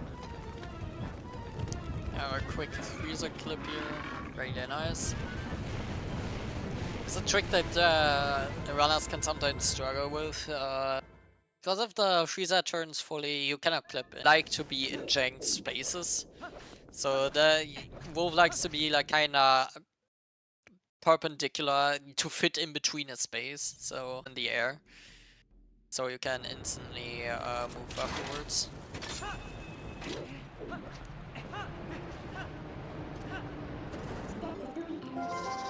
Does the guidance just still get out there? Ooh, Holy. nice. Yeah, but what now? What now? Okay, nice. Woo. He doesn't know how to back that up. You need to be careful there. He had aimed a bit right there still, so an auto roll would have resulted in a void in the sand there, but there was a good backup. Quickly transforming, I wasn't sure if you can get out with it, but apparently you can. Skip. Probably I not. imagine not, because he doesn't have the health for it currently. Yeah. Because we do Pogate clip now, safe warping is slower than backtracking. So usually runners decide now to kill their sword instead of dying in the room to backtrack. Because their sword skip is saving less time.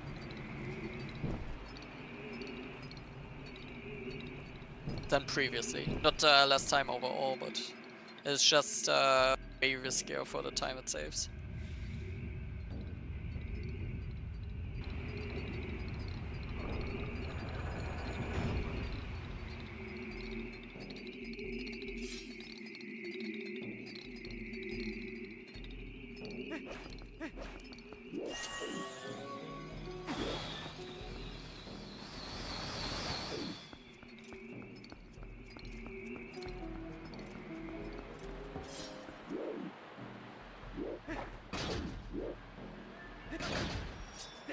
Yeah, so on this poke clip setup,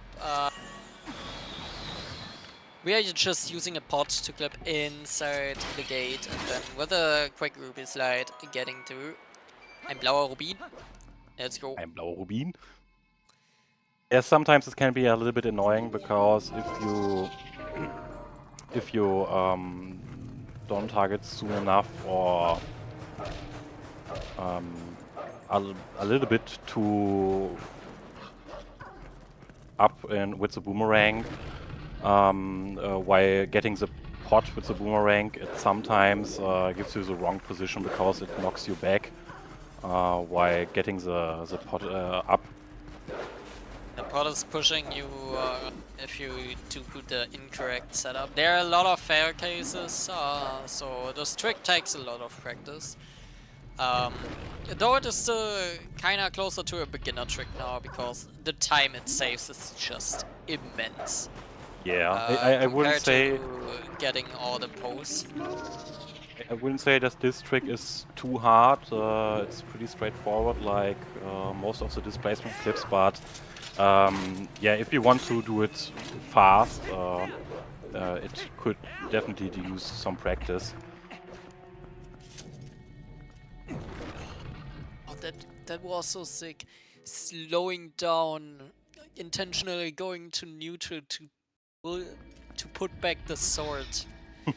Oh, that was so good. Because before opening a door, you need to.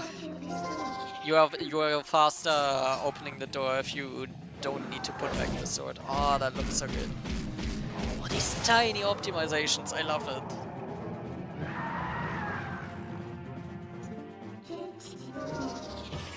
Yeah, they look extremely well done. Oh, the guy downstairs is now fighting Death Sword. It's pretty straightforward. I don't think he does spawn chain strat, but similar to Beast Cannon or Decatoad, you can do a quick combo on it. But Death Sword actually, if you can delay it even infinitely, if you just delay the slashes and never finish the combo. So yeah, this is quite convenient of a way to fight him. I think the three combo is a little bit easier than the. Yeah, I do 3 combo as well. I'm not that used to the 2 combo. So personally, I didn't bother learning the fighting with Death Sword. I don't know why. I feel like that it was better for my time to learn Death Sword skip, which I deeply regret.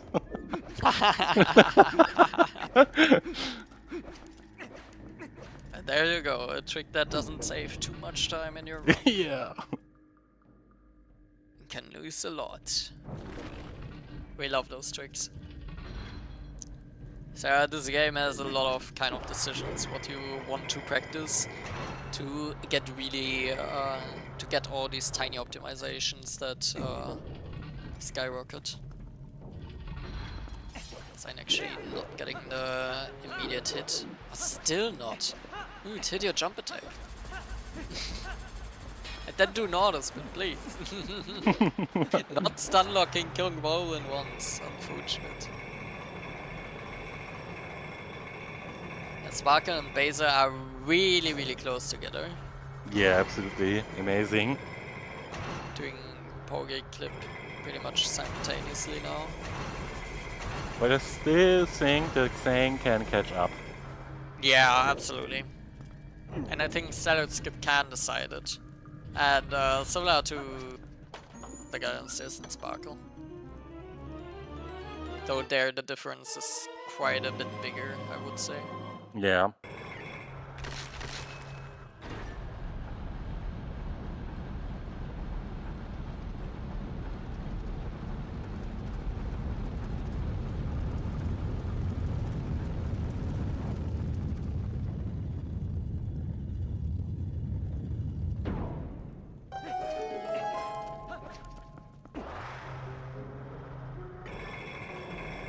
And entering now Arbiter Ground.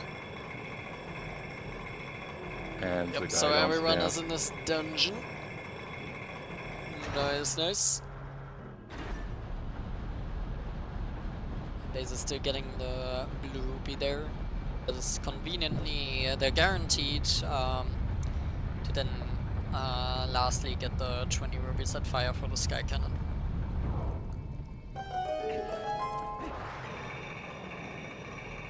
Even during the run there is some kind of rupee routing you sometimes do still. Yeah, I think the beginning, the Twilight Zones decides a lot if you need to catch more rubies or good with the standard route.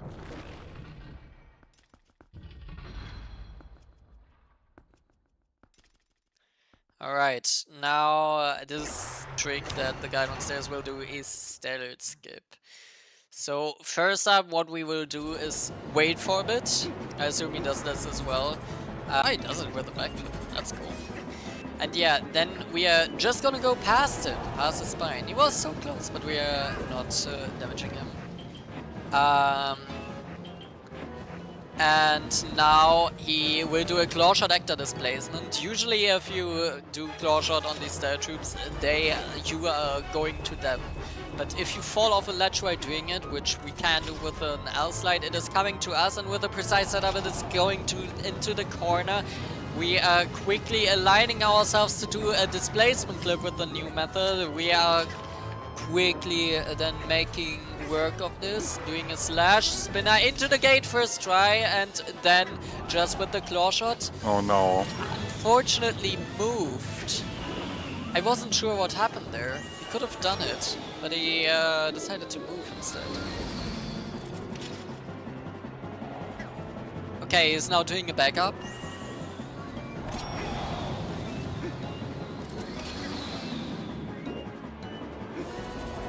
Thankfully you can back up displacement clips by cardinally aligning yourself, but then you would need to use the boomerang instead, so no rangless method. Unfortunately the guy downstairs is not getting the displacement clip immediately. There could be an upset already here. Sparkle with the spinner on the way to Stallards quickly. Guy downstairs is not allowed to lose a lot of time here. That looks good. No.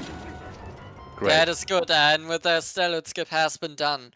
Alright, alright. Very impressive. Very impressive. The hardest part on this skip, in my opinion, is the CID. Getting the Star Force to the right position. Yeah. It is so extremely precise. If you move a little bit while doing the buffered angle change, if you move a little bit, drift a little bit, this trick fails most of the time. This is a very hard trick in my opinion, and because Dallard isn't the nicest dude, you need to do it in a certain speed. But if you do the CID fast and correct, it is basically free because displacement clip is harder than the other displacement clips in my opinion, but it is safe as long as you keep the right angle and don't hit the Star Force. Yeah, pretty much. It is also way easier than the previous method, which also included the bomb boost, so in that case you were also in risk of killing the Stealthers if you miss the trick, which thankfully can't happen here. So So that is at least quite nice. Baser having trouble with the epic spinner room. Yeah, we are not too practiced into this room. The cycles on these spinning things are not consistent. So you might see runners just going for it. This now looks good. It's still faster even if you failed once, I think. Or even twice, then safe warping and doing pogo clip again. But yeah, just in comparison, it can be really, really annoying and you can be stuck there for some time. Yeah, it shouldn't be that big of a problem, but sometimes if the timing is a little bit off, this can be annoying. Yeah. So Sparkle doing... Yeah, Sparkle is next on Stellar Skip.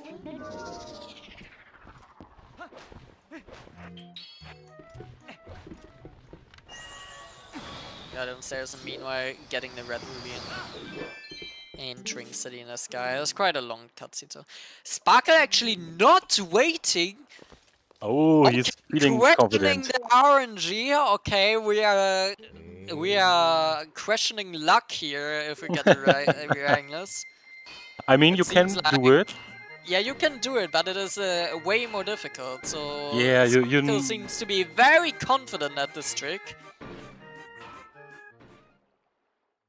Great, great. Nice claw shot actor displacement. And I don't know, is Stellut in range? Sometimes... Oh, totally. Close. It Close looks call. sometimes Okay. like that. Such a good So try. not waiting has paid off. This was quite fast for Sparkle. Sparkle trying to catch up really quickly to the guy downstairs. And an early city segment behind, but that is fine. And meanwhile, Basil is now also on Stellar Skip. So we will see how that goes, and that is missing the angle. We will need to re-get the cardinal angle. It loses a bit of time, but it is still quite fine. You can still get a rangness with this. Because the waiting does pay off that Sarah does 3 guaranteed attacks to hit you.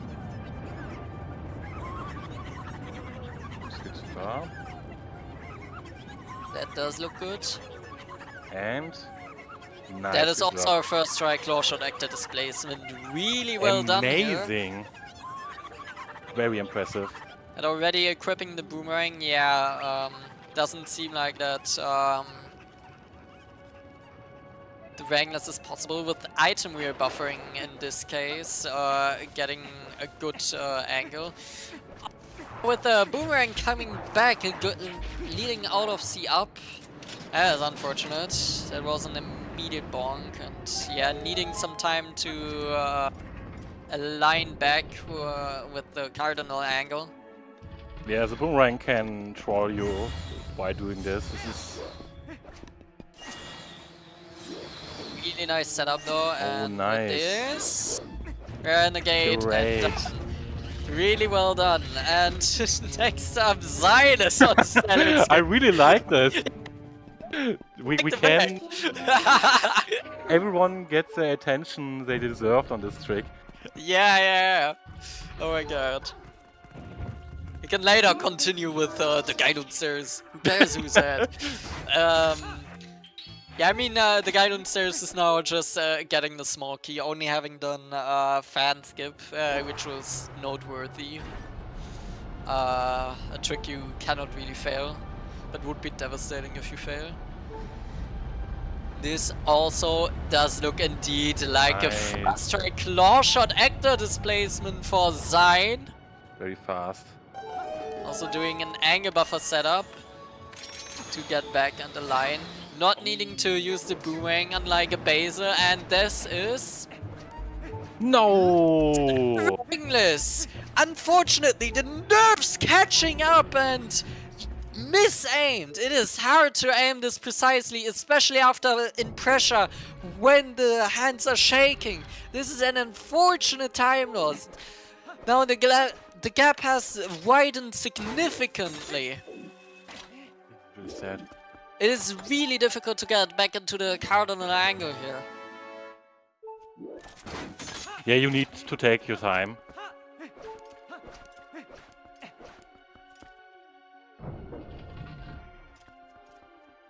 And needing to use Rang one last time here. Hopefully don't get scammed by the Rang. Yeah, waiting there. Not making it in. Unfortunate. Meanwhile, the guy downstairs is already approaching Agor cutscene skip. Just a small jump. Missing it slightly, but he does know the backup. Nice. Oh my god, that was Xein close. is through, okay. So while that was some kind of big time loss, now Xein is pretty much equal in terms of distance away from Basil as Sparkle is from the guy downstairs.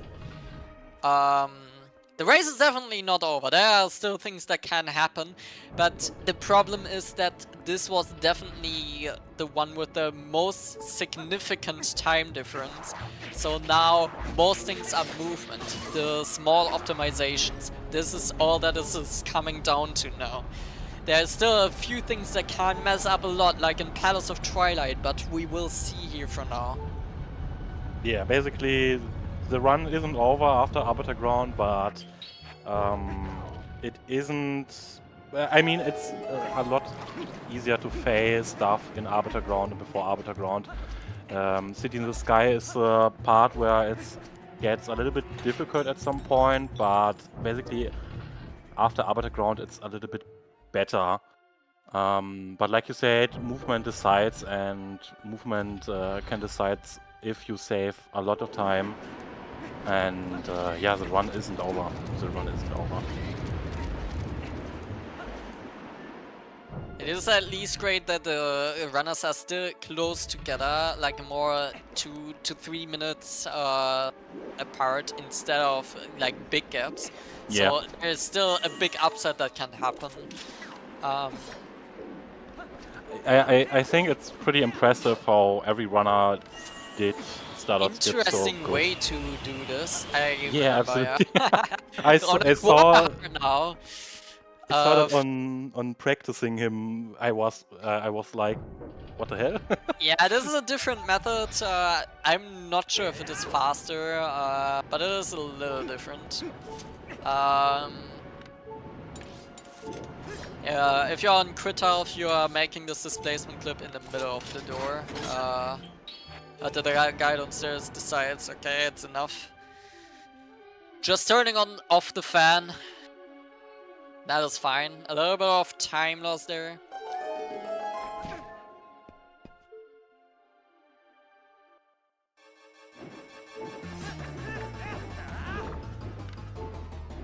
Yeah, with a quick angle buffering setup, we can quickly do a rifle skip. Very nice.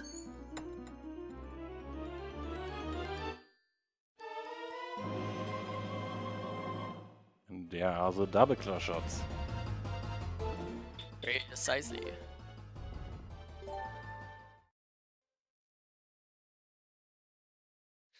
So Xein also loses a bit more time compared to the others from needing to walk back to fire as well, since he's on French. And well, at least he was able to purchase the cannon for 23 rupees in that case. Oh, that's nice. Special price. A special price for the French.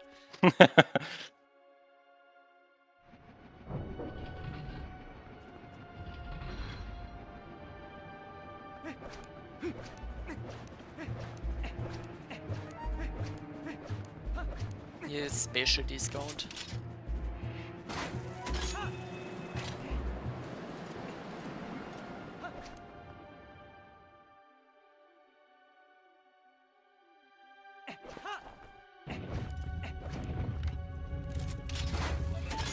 Yeah, downstairs is now up to aim into a spot where there's actually a few units of a gap in the ceiling. And the claw shot doesn't need a big gap, it just needs a tiny little gap to claw shot through, and that was quite fast. Yeah. Oh, It- nice one. Leroy Oh, man. hitting him. I think it's a little bit annoying to do the fallback. If you fail this, you can hook on another point where you get the point where you need to hook in the middle. But sometimes if you don't be fast enough to pull out the combo where you stop at a certain point while holding down, it can a little bit frustrating to adjust and do the fallback. But Yeah. overall, it's manageable. And the guy downstairs comes to a point where movement is extremely important to save a lot of time. We're coming to Fan a tower. section. Yeah, the I fan wouldn't tower. really say that this is a movement, but this is the one of the few sections where you actually have precise aiming. Yeah, absolutely. So we need If to. you don't think Twilight Princess is a shooter, you're very wrong. We actually need to be quite precise here at far. Yeah, with the best aiming ever. Yeah, we don't have a mouse, but we have a control stick. We are not playing on Wii, otherwise we could have a pointer, but don't have that luxury. Missing a cycle can be a bit of time loss we don't want. That is exactly the small movement. Oh, Yet not damn. making that. That is fine, it is not the worst one to miss. That is a little bit of time loss. Yeah, it's one of those things like the rolls is satisfying if you can do it in one Yeah, cycle. exactly. If you can get the perfect cycle, that is just really good.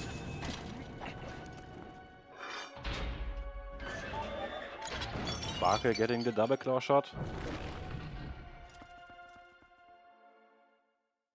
Is it going for the right side LJA strat? One that we did previously to get to the room quicker. I think it is a bit slower than going through the wind, but safer because sometimes the wind can just be annoying. Also on to the displacement clip that the other two runners have done so far.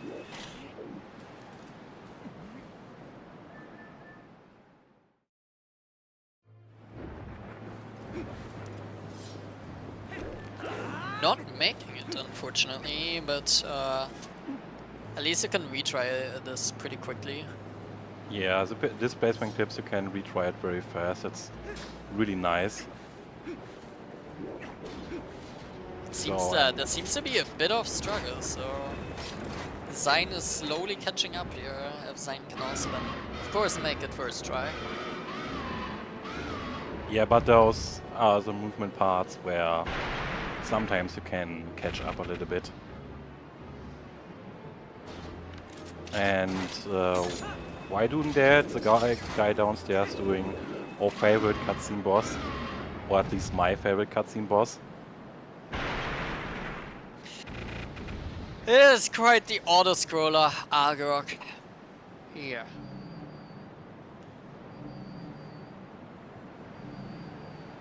But there are actually some strats that high-level runners do. It is still too high level for even the top monsters, but there's like an early P-head cycle that can save a few seconds. Which I think the guy downstairs might be going for.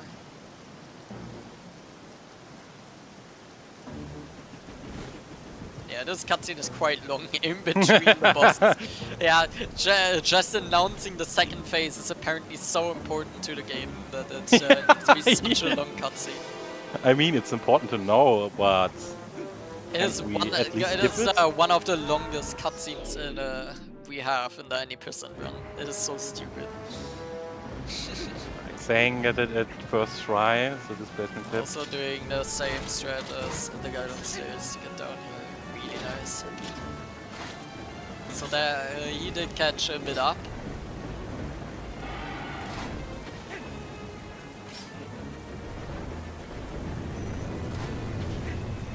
So if you go a bit lower on the P-head, that, you can make Agok deactivate the flames immediately, so he's vulnerable pretty much immediately. I'm not really sure. Isn't it because he thinks you fall down, or what's the reason No, for if that? he then he would just cancel his attack and just look at you normally. Like if you don't go low enough, then I think he just also isn't doing anything. On this course, in my opinion, is the aiming on the right position to Agarok. If you failed a little bit, going a little bit to under, to up, to left, to right, and or try it with targeting, you might don't get it.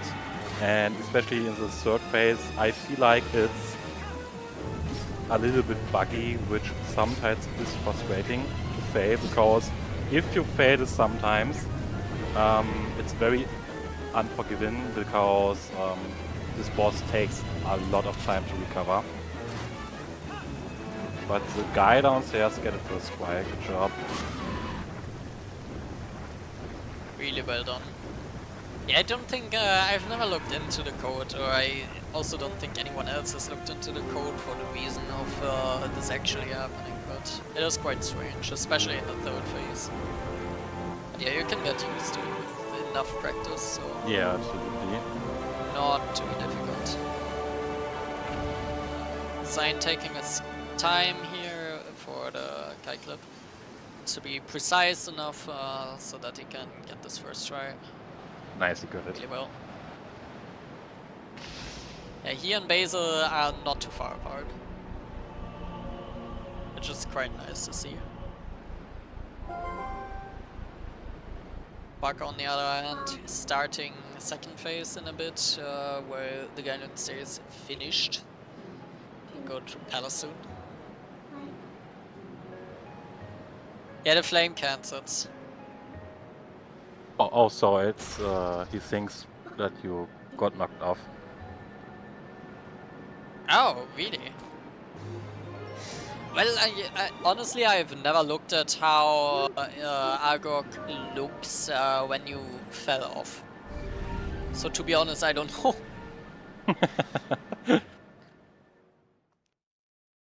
I really don't know how that looks, but yeah. So the guy downstairs entering Twilight Palace in a few seconds, minutes, and the Twilight Palace is one of those dungeons that you can't do really that much. It's basically auto-scroller again. And there are some certain tricks with the boomerang you can do, which only saves a small amount of seconds, but if you fail it, it costs you. Yeah, I think one of the tricks can cost you 1 minute, and it saves only 2 seconds.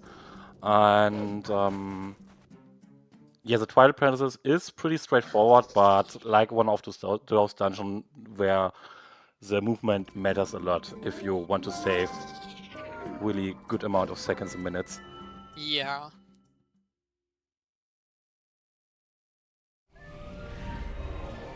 And especially here, it is important that we get some health, because once everything wants to kill us. A good way to say that, yeah.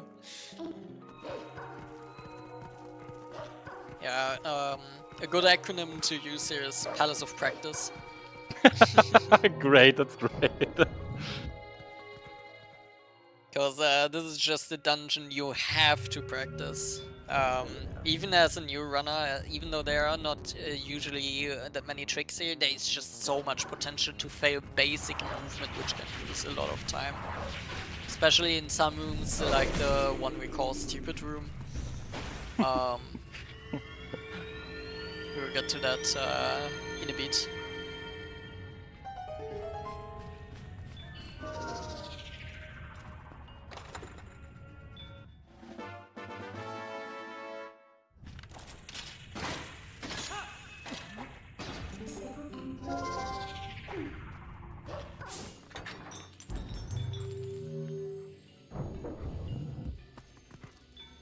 probably most of the time, if you watch the runners before doing the Wolf Dash race, you will see them most of the time practicing Trial Palace.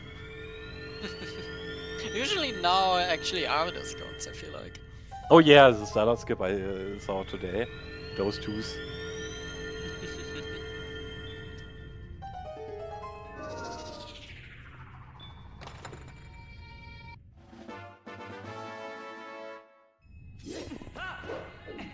It's though actually great to see how close all these runners are.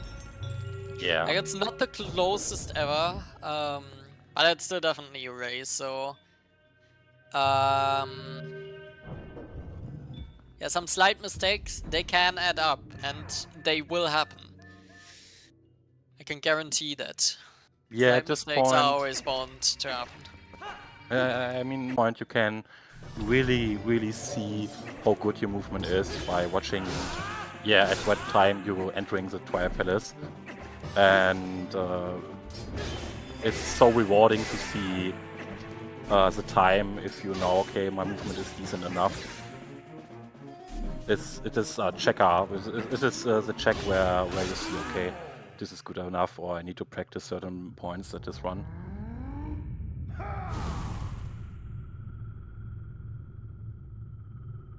You can see Xein and Basil are both doing the flame cancels. Oh my god.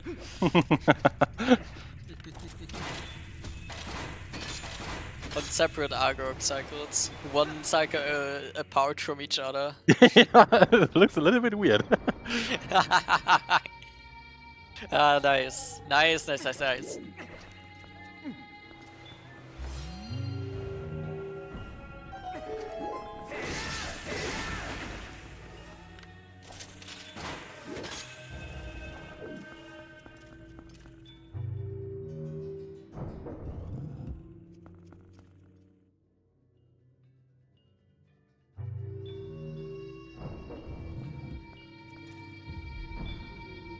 Now also entering Palace of Twilight. The Guardian Cirrus and Sparker will actually meet each other on the backtrack. That means there's a lot of potential.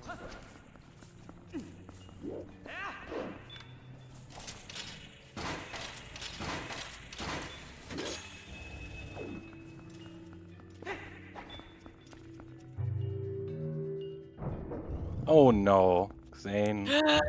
That is A little bit too late. hit! Or at least he didn't die, but oh my god, that is a big hit. Yeah. That loses a lot of time. You don't know how significant that is. Unfortunately, yeah. Oh, that is like 40 seconds.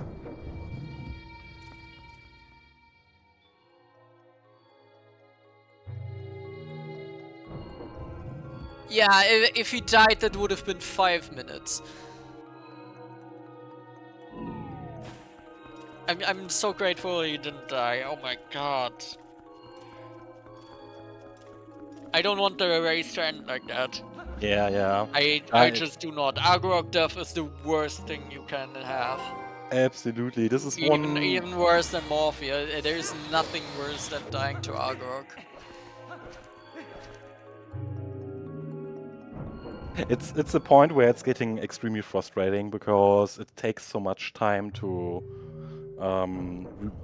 retry this boss and the cutscenes and everything else. Yeah, especially since it's just such an auto-scroller and then you Yeah. fail it and just hate yourself.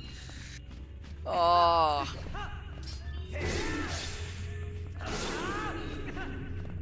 10 minutes is a lot. Yeah. Yeah, it's extremely. I think I had it happen as well in Dash 4. I definitely had it happen on a near PB run. I mean, like you said, you want to do if it's Morphle, okay, whatever. It's not cool, but I guess okay. But this boss, it's a big no-no for this. And Yeah, it's just immediately run over, pretty much. yeah, extremely frustrating just because this boss is, and the threat is somehow easy, I would say. It's not that hard, but you need to have the patience to wait for the certain point. Yes.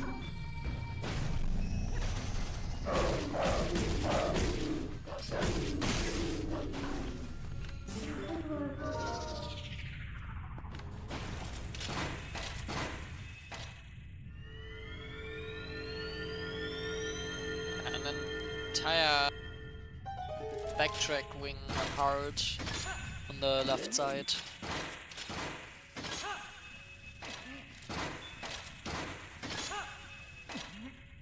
But still, I wonder how much still will happen for these runners. Again, like the biggest tricks are done. We are more focusing on movement, but there are big mistakes that can happen. What things you risk of doing.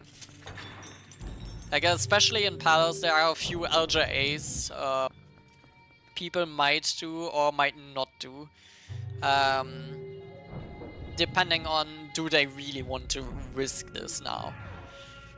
Is it worth for the few seconds? Should I sacrifice the few seconds, or do I not want to lose the time if I fail it? Yeah, like you said, it's a risk, and I think... Oh no! Sparker getting a stick flick there, that was weird! Oh no. Oh no. Getting it again! This! That is not a stick flick, I think that is a slope! Huh? I've never seen that! Getting it 2 times is bullshit! Oh, that's consistent as Wolf. No. I guess I never went up these stairs as Wolf, but wow. I didn't know about that. That is bad. Thank you for the clarification. Yeah. Didn't know about that.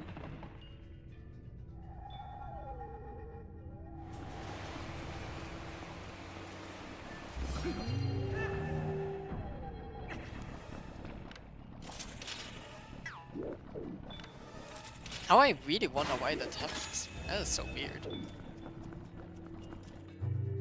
Must be because of the walls to parallelly align Wolf for some weird reason.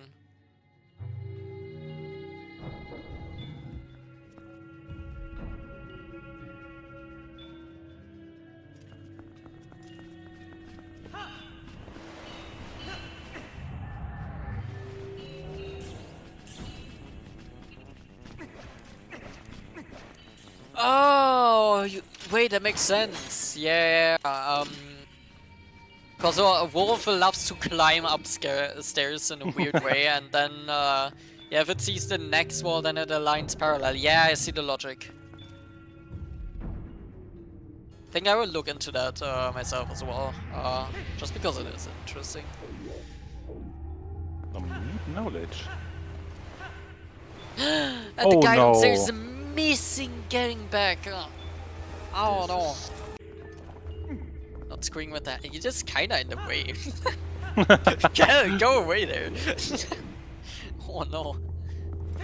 Yeah, that are stuff that can fail at the beginning in Twilight Palace. If you're a little bit too fast or... Yeah, this is a stupid room, so... Yeah. But basically it is, like you said, if you want to risk it or don't want to be risk it, go safe. And I think this is really mean about Twilight Palace because it's the end of the run. This happens everywhere. Everywhere you need to do the decisions. Am I going for it or am I not? Do I think I have practiced this well enough that it doesn't happen? Or and it also doesn't make there's it just better. so much. There's also much RNG involved. So there are some sections where you need to practice different patterns. Oh. Yeah, it doesn't make it better because you're getting nervous if you're near to a PB and it's almost the end of the run. This is absolutely mean. The Twilight Palace is... I really like this dungeon, but yeah, I don't know. It is just so linear. We cannot skip anything. And I don't know, but it feels like that the tricks with the boomerang are a lot harder than usual. because at certain points you need to wait. Would say it is also the nerves. Yeah, but it isn't it like you need to wait that the boomerang is clipping through the wall? Yeah, missing this is kinda annoying, I know. Yeah, aligning yourself now properly makes sense. It is unfortunate.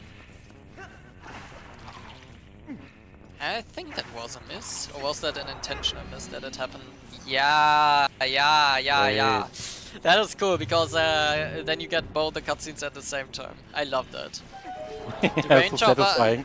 yeah, the range of these magnetic things is way bigger than on the other ones that we have.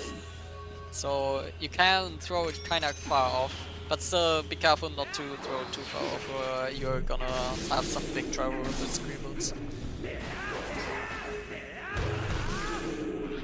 Yeah, keeping the platform active, very nice.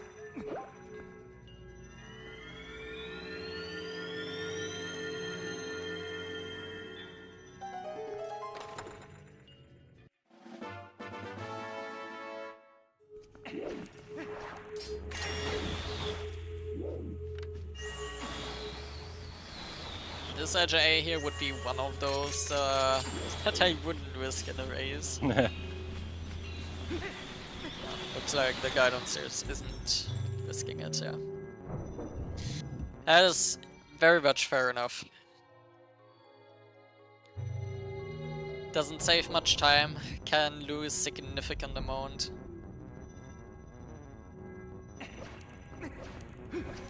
Really the valuing between risks and rewards. Xein getting kinda scammed by the keys. I think he couldn't look if the claw shotting on the target worked because the keys was in the way, blocking the targeting symbol. Getting the middle entered. I think a normal spin attack would have worked there. Oh, and then getting a slash. That's Yep, unlucky. stupid room. Unfortunately, he spawned directly in front of him. Yeah. Not the worst. The worst is if you fall off and transform. It just feels horrible.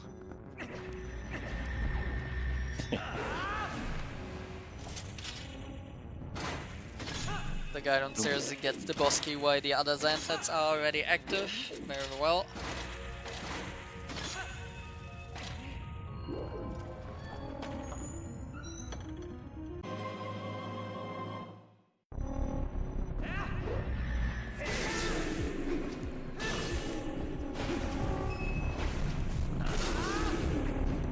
This is quick. Really well worked here by the guy downstairs. Nicely done.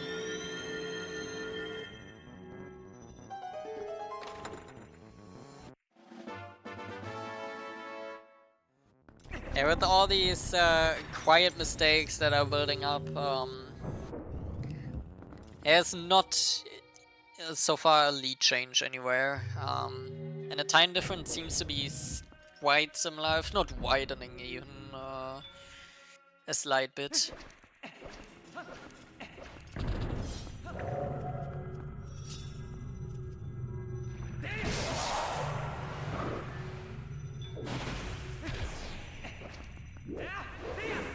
The guy downstairs is now currently in early platform room. He tries to get a platform cycle. Because of the bong there on the Shadow Beast gate, he lost a bit of time there on the cycle, but it should still be very much fine. Don't miss anything else.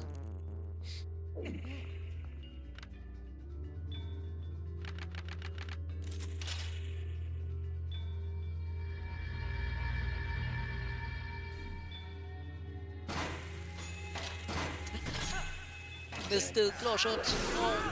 Platform. Is he going for it? He is not. Fair enough. Ah, unlucky. And this will cost some time. I think he seems frustrated a little bit. And it was the claw shotting part itself, especially. Oh man. And there. Sparker actually going for the LJ and getting it. A small time save there. I think Sparker is desperate of catching up. Xein missing the soul there a lot.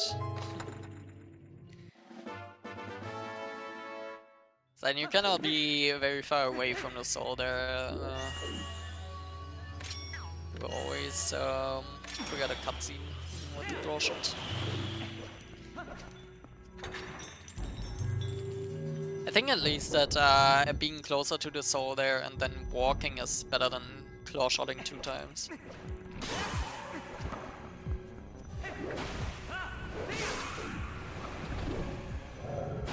But maybe I'm wrong.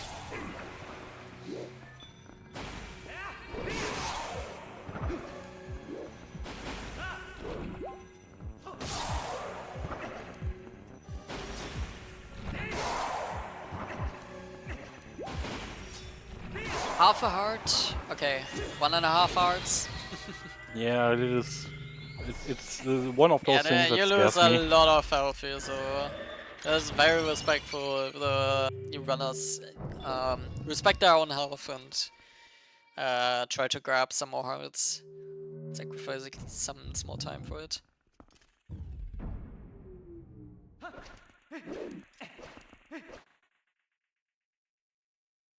Yeah.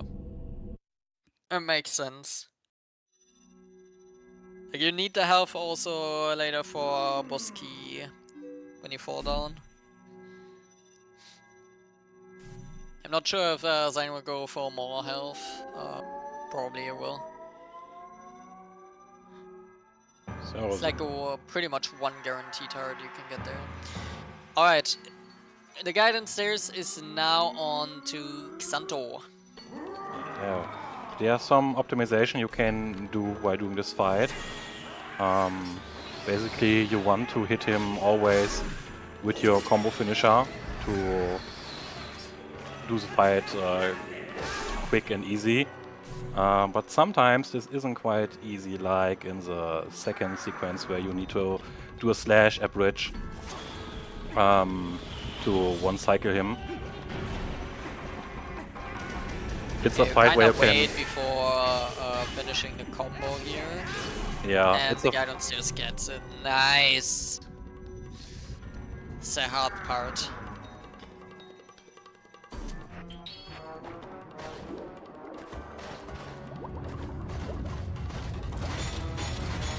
Alright, and then the underwater phase, of course, still being careful of the air. Thankfully, we don't need to use the bomb immediately, so we can keep this air we currently have. He wants to use a fast combo, but that wasn't a fast combo, but it's still fine.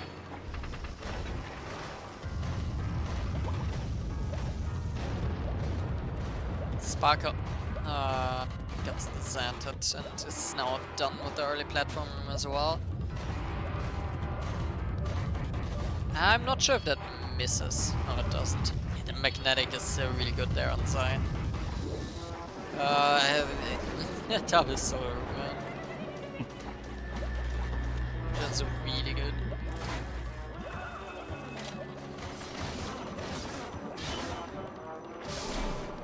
Yeah, oh, he doesn't get the guaranteed heart. Yeah, that's unfortunate. yeah, one heart is very. He might get one from the Xantats then instead. Yeah, okay. Good idea to be safe there. Going back and getting the heart that thankfully dropped. Or getting the other one, it was so close. God damn The it. guy downstairs getting hit by the Xantat. It was... Yes, Xan falling down on Ook face and deals damage, and it's so funny.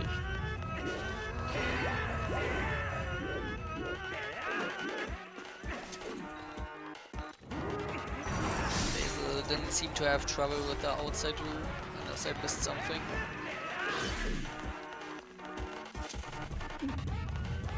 Barker has also entered Xen now. We got a pot friend on the guy downstairs screen. Oh, pot friend is going away.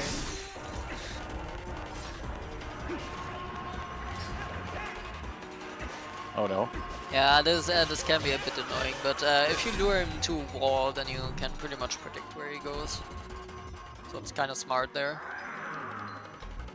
So Sparker entering the Zen fight as well.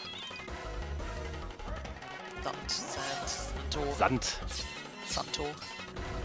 Sand. Pretty much all names for it. And that was a really well fight by guy downstairs. The Blizzella phase was a bit annoying, but otherwise leaving no room there for Sparkle. Yeah, very good. Especially the last phase of him can be really difficult because it's a short timing where you do a combo finisher, and if you fail, this could lead to a little bit time loss because it stretches the fight. But yeah, the guy downstairs did very great. And I must say, every runner is doing the palace very good right now. Yeah. They're all trying their best. I just can imagine that if you have some time loss, that you're getting more nervous, want to still compete and everything, and that is sometimes a little bit hard. But seeing that those runners is still holding up and doing such a good Twilight Palace is very great to see.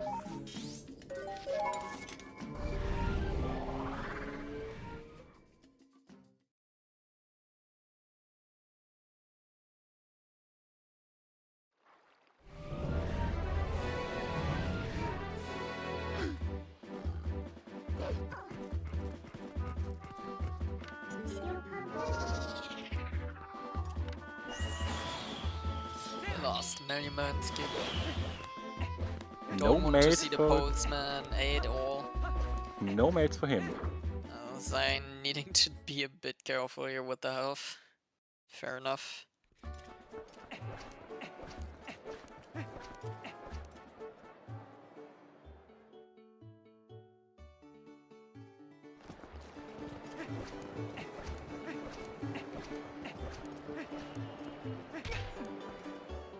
Now the guy downstairs is in the longest cutscene we have in the run. With Squidna.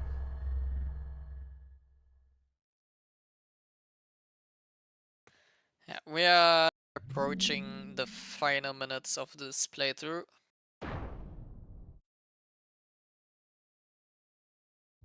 So Xein also does the early platformer.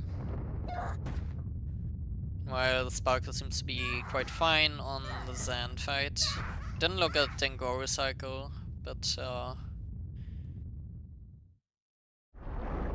yeah.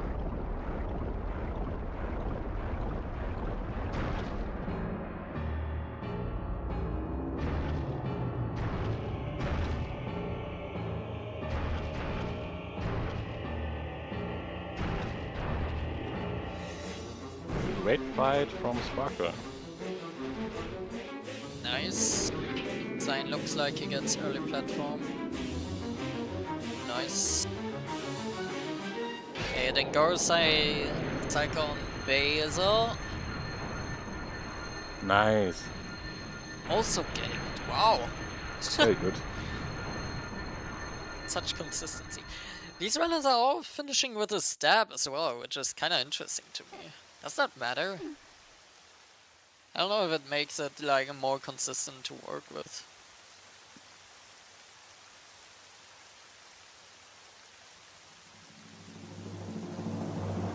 But it looks cool. So I hope Xein getting a ferry after the fight here. Yeah, we back. Hopefully there's no red ruby in that pot. It's unfortunately RNG what it spawns. Why don't you think he needs money? Definitely not. I mean, he's playing French, so I think he wants to pay off the... I forgot his name, to repair the cannon. Fire for you. Or Fryer, I guess. Fryer. To have a cooler name. Fryer.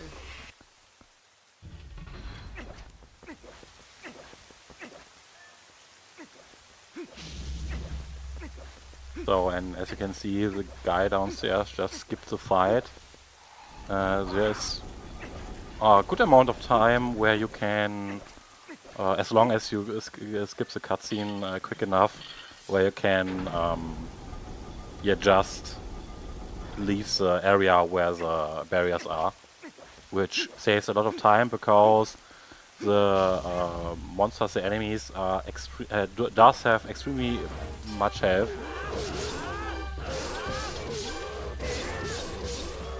And Sparkle is entering Hyrule Castle as well.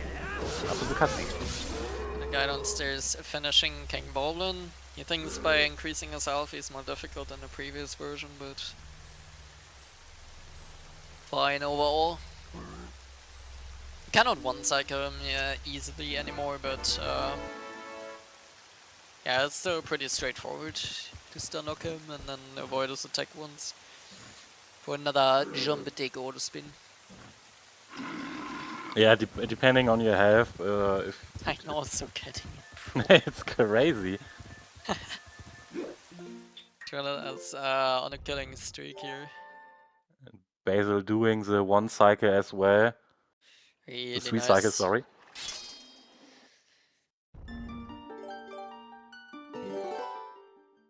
Yeah, approaching the finishing area with Hyrule Castle. Definitely feels like a late game dungeon. Also with the music. And the rain at the start of the courtyard. Yeah. This is really it.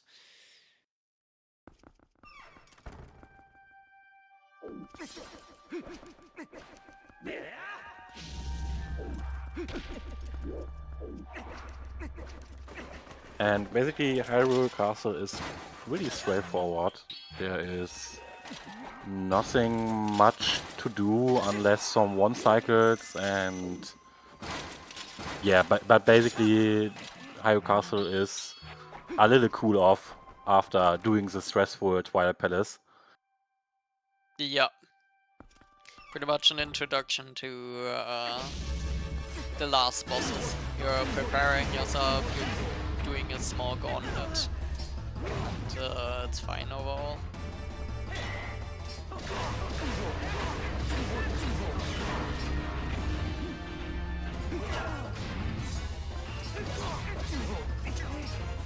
Oh, damn it.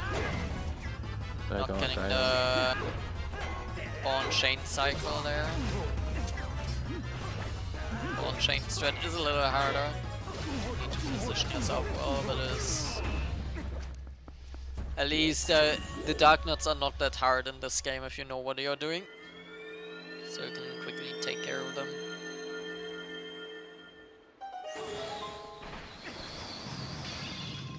Oh no.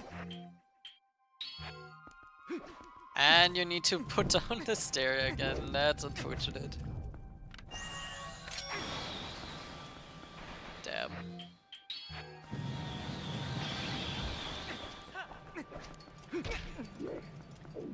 Bonk.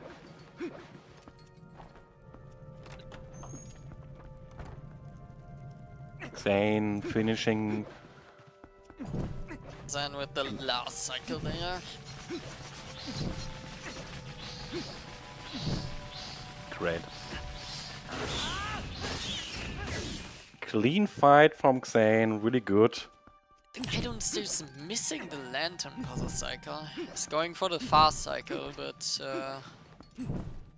fortunately messing it up can be annoying. This time getting it at least.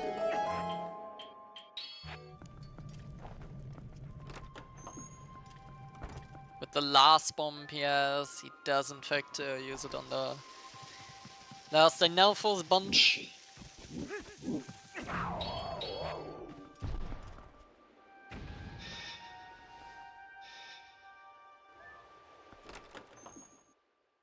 They can quickly one-hit them, so...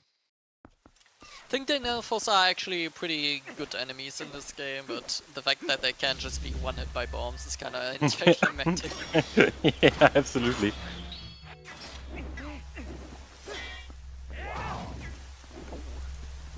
struggle with their rifles as well. This is not a good Howard Castle by the way. There's a lot of small mistakes. And he's going back up into the air. Oh no.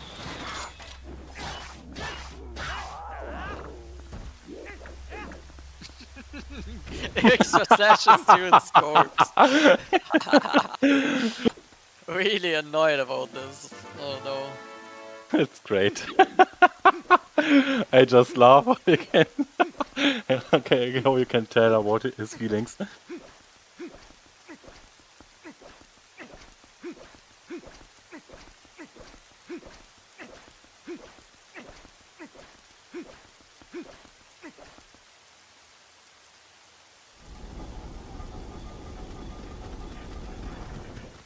It seems that the guy downstairs values the power of friendship. Of course. Pretty much all runners here do.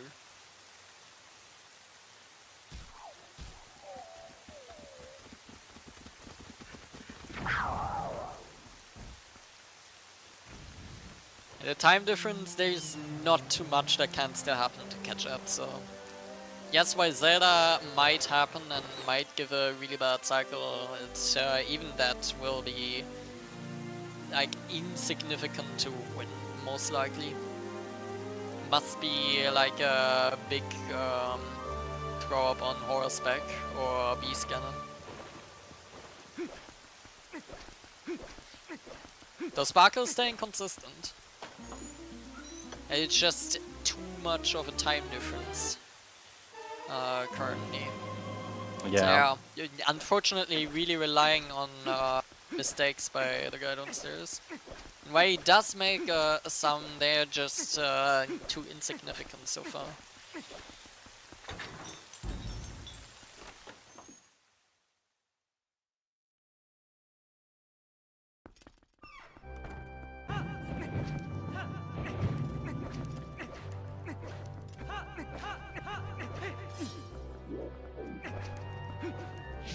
But really, you must say that Xein really recovered very well from the EMS fails. Yeah, I mean, they both similarly had like a lot of issues in the early game. But the consistency stays really well, I suppose. Yeah, I think this you can really respect that, because after this early game it's hard to keep it up with the mental. And it's really nice to see that yeah, they catch up so good.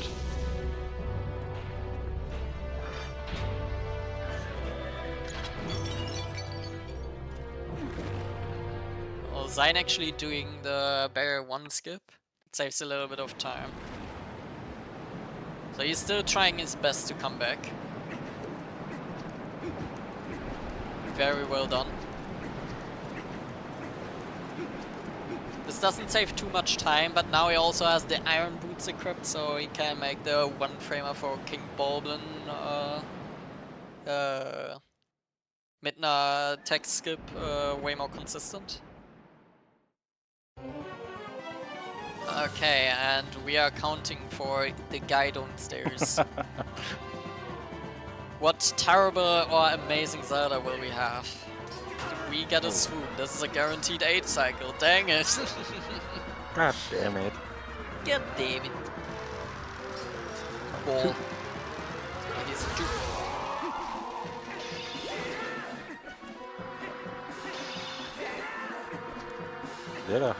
They have such a lovely voice. The number 3 also swoop. We just don't want to get Doritos, then it is kind of fine.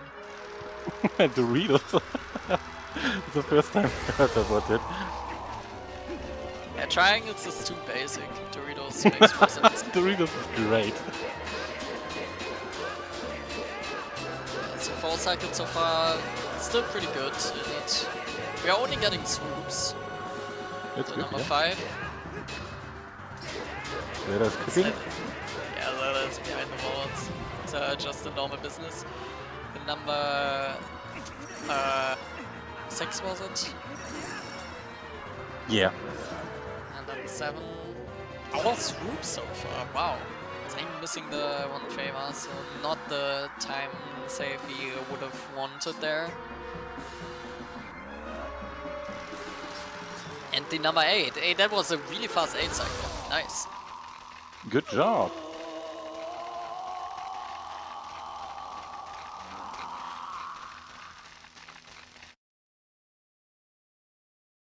So Sparker is entering now Zelda with a little bonk. We count Zeldas for everyone. Beast Cannon is pretty straightforward. It would just be very unfortunate if you miss a slash combo there or get significantly bonked here by Beast Cannon. Yeah, Missing a ball on chain throw, but should be fine overall. That first one is a ball for Sparkle.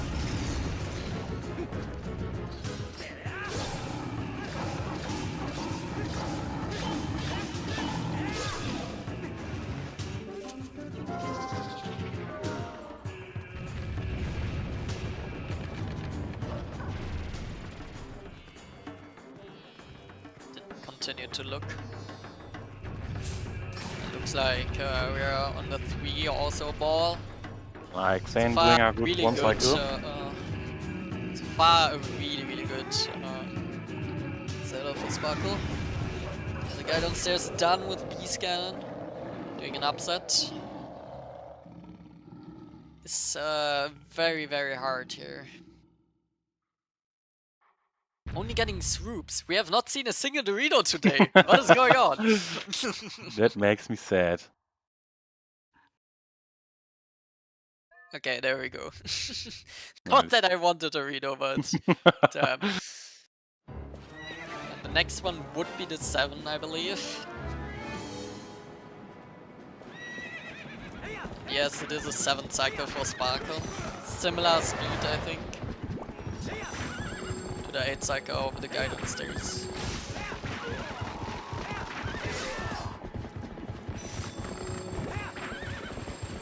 Oh no, So Basil falling avoiding- down. Oh no.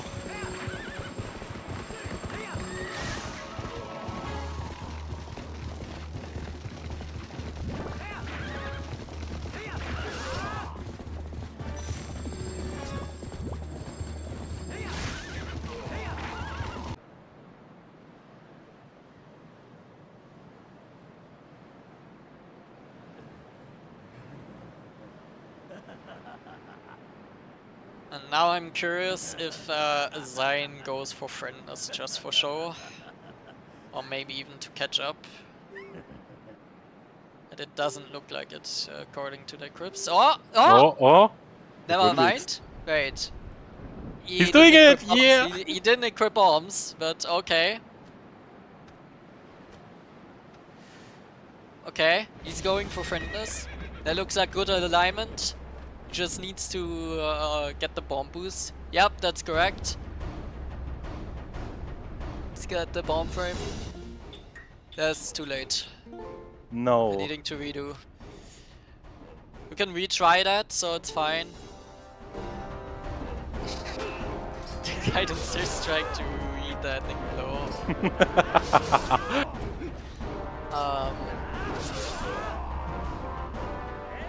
Again too late. Unfortunate for Xein. GG, the guy downstairs finishing with a 250-40. Amazing run. And then failing it. Yeah. Xein is throwing the friendness. Unfortunate. I respect the attempt. That is a frame perfect bomb boost after all. Going for it can save 20 seconds, but it is just really difficult. Yeah, it looked very good.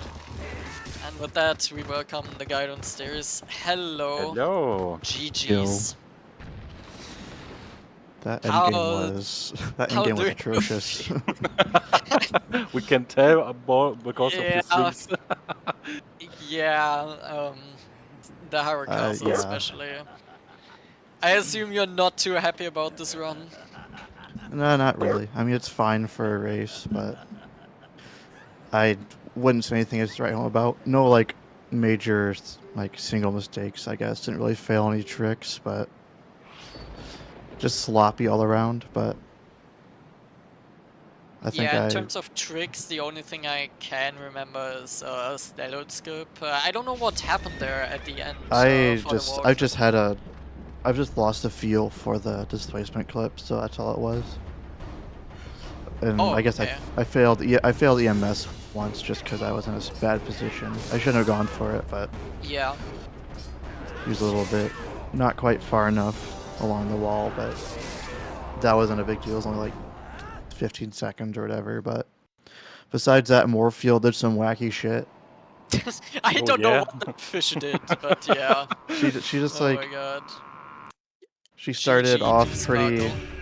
pretty poorly, and then I just kind of tanked an extra bomb after the failed free grab just so I could try and get her back on a good spot. So I feel like I played it all right, but Yeah, she went was a bit. really high there, so I don't know. It was quite unfortunate there to work with. Yeah, I mean, just not having a complete meltdown or dying anytime you're doing what's it called? Moorfield is generally a win, so I'm not too fussed about it. Yeah, and after all, we don't need to use a lot of bombs, so with the 6 bombs No. you had left, you can use them everywhere, still fine. Yeah, and I learned. I mean, I know my notches aren't good to make it free, but I learned barrier 1 to get back. I really needed to, but didn't end up needing it, thankfully. And I couldn't ask for a whole lot because I haven't played since my last race, which was about a week ago. So, Yeah. all things considered, it went okay. Yeah, See, don't remember anything really noteworthy. I think I also just didn't go for Death Sword Skip, just playing it safe there in AG. yeah, I don't go. I never do Death Surge Skip anymore because it saves so little time nowadays. I see, fair enough. Yeah. And then, yeah, it was just kind of like it was a run that didn't fail tricks and was very slow everywhere else. So that's kind of it's weird that those runs nowadays can be a low 250. I never thought I would be disappointed with a 250. I'll just say that. But I also wish that the race would be a little more closer, but Sparkle also had like a big issues. Especially, I think Sparkle missed Sword and Shield Skip, which was like the big one. oh yeah, I didn't really watch a whole lot. I think I saw that a lot of people had difficulties with Hugo. I think Sword and Shield Skip and Gorge Void really made the big difference here. Wasn't sloppy otherwise, but missing these two was like really deciding already. Yeah, getting Gorge Void made me only behind my PB by a few seconds because I don't have Gorge Void in my PB. So that's always fun comparing against a no PB or no Gorge Void run, but I guess I'll be facing Marco in the next week or so. Yes. So that'll be fun. That will be a run, yeah. I'm just gonna I'll try my best. Anything could happen. We saw that in his last match against Morpha, but yeah. Anyway, I'm probably gonna hop off. I'm very hungry. Thank you guys for commentarying, I guess. I'll probably watch this back because I want to see the match. I always like watching them back, so. Alright, that sounds good. Thanks for volunteering. I'll see you guys later. No problem. Bye-bye. Bye. GG.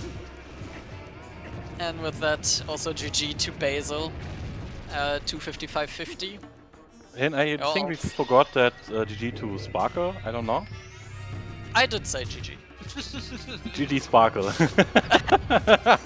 We are of course welcoming you both to an interview still. Even as sloppy as the runs go, It was just a crazy experience. I mean, Basil definitely didn't want to have this run, similar to xein.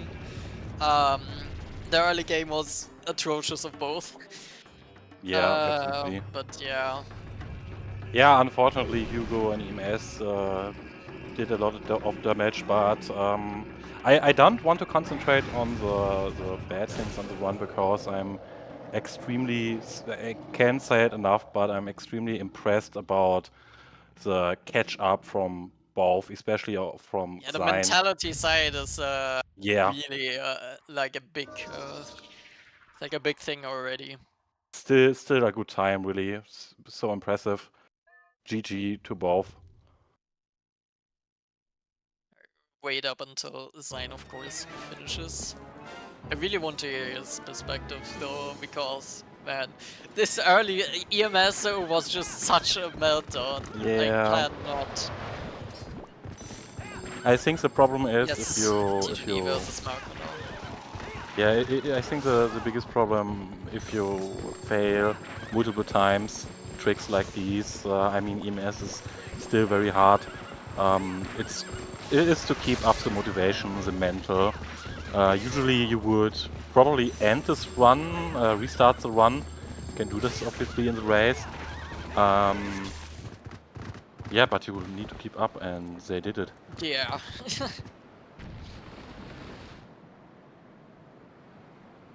Okay, and with that we are coming up to the last thing. Last time, Genendorf. Yeah, I wish the race would have been closer, of course, but there's nothing to do about it. It's just how it goes. Races go like that sometimes. It is why they are a no reset and not like just attempts. Yeah, the rest of the run was so smooth. I mean, Starlord skip, everyone did it very well. Twilight Palace was extremely good from all runners, so nobody left a room to failure after the early game. And that really goes to show how difficult it is to catch up in late game. The early game is quite a big deciding factor. But yeah, GG to xein now as well with a 2:59.13.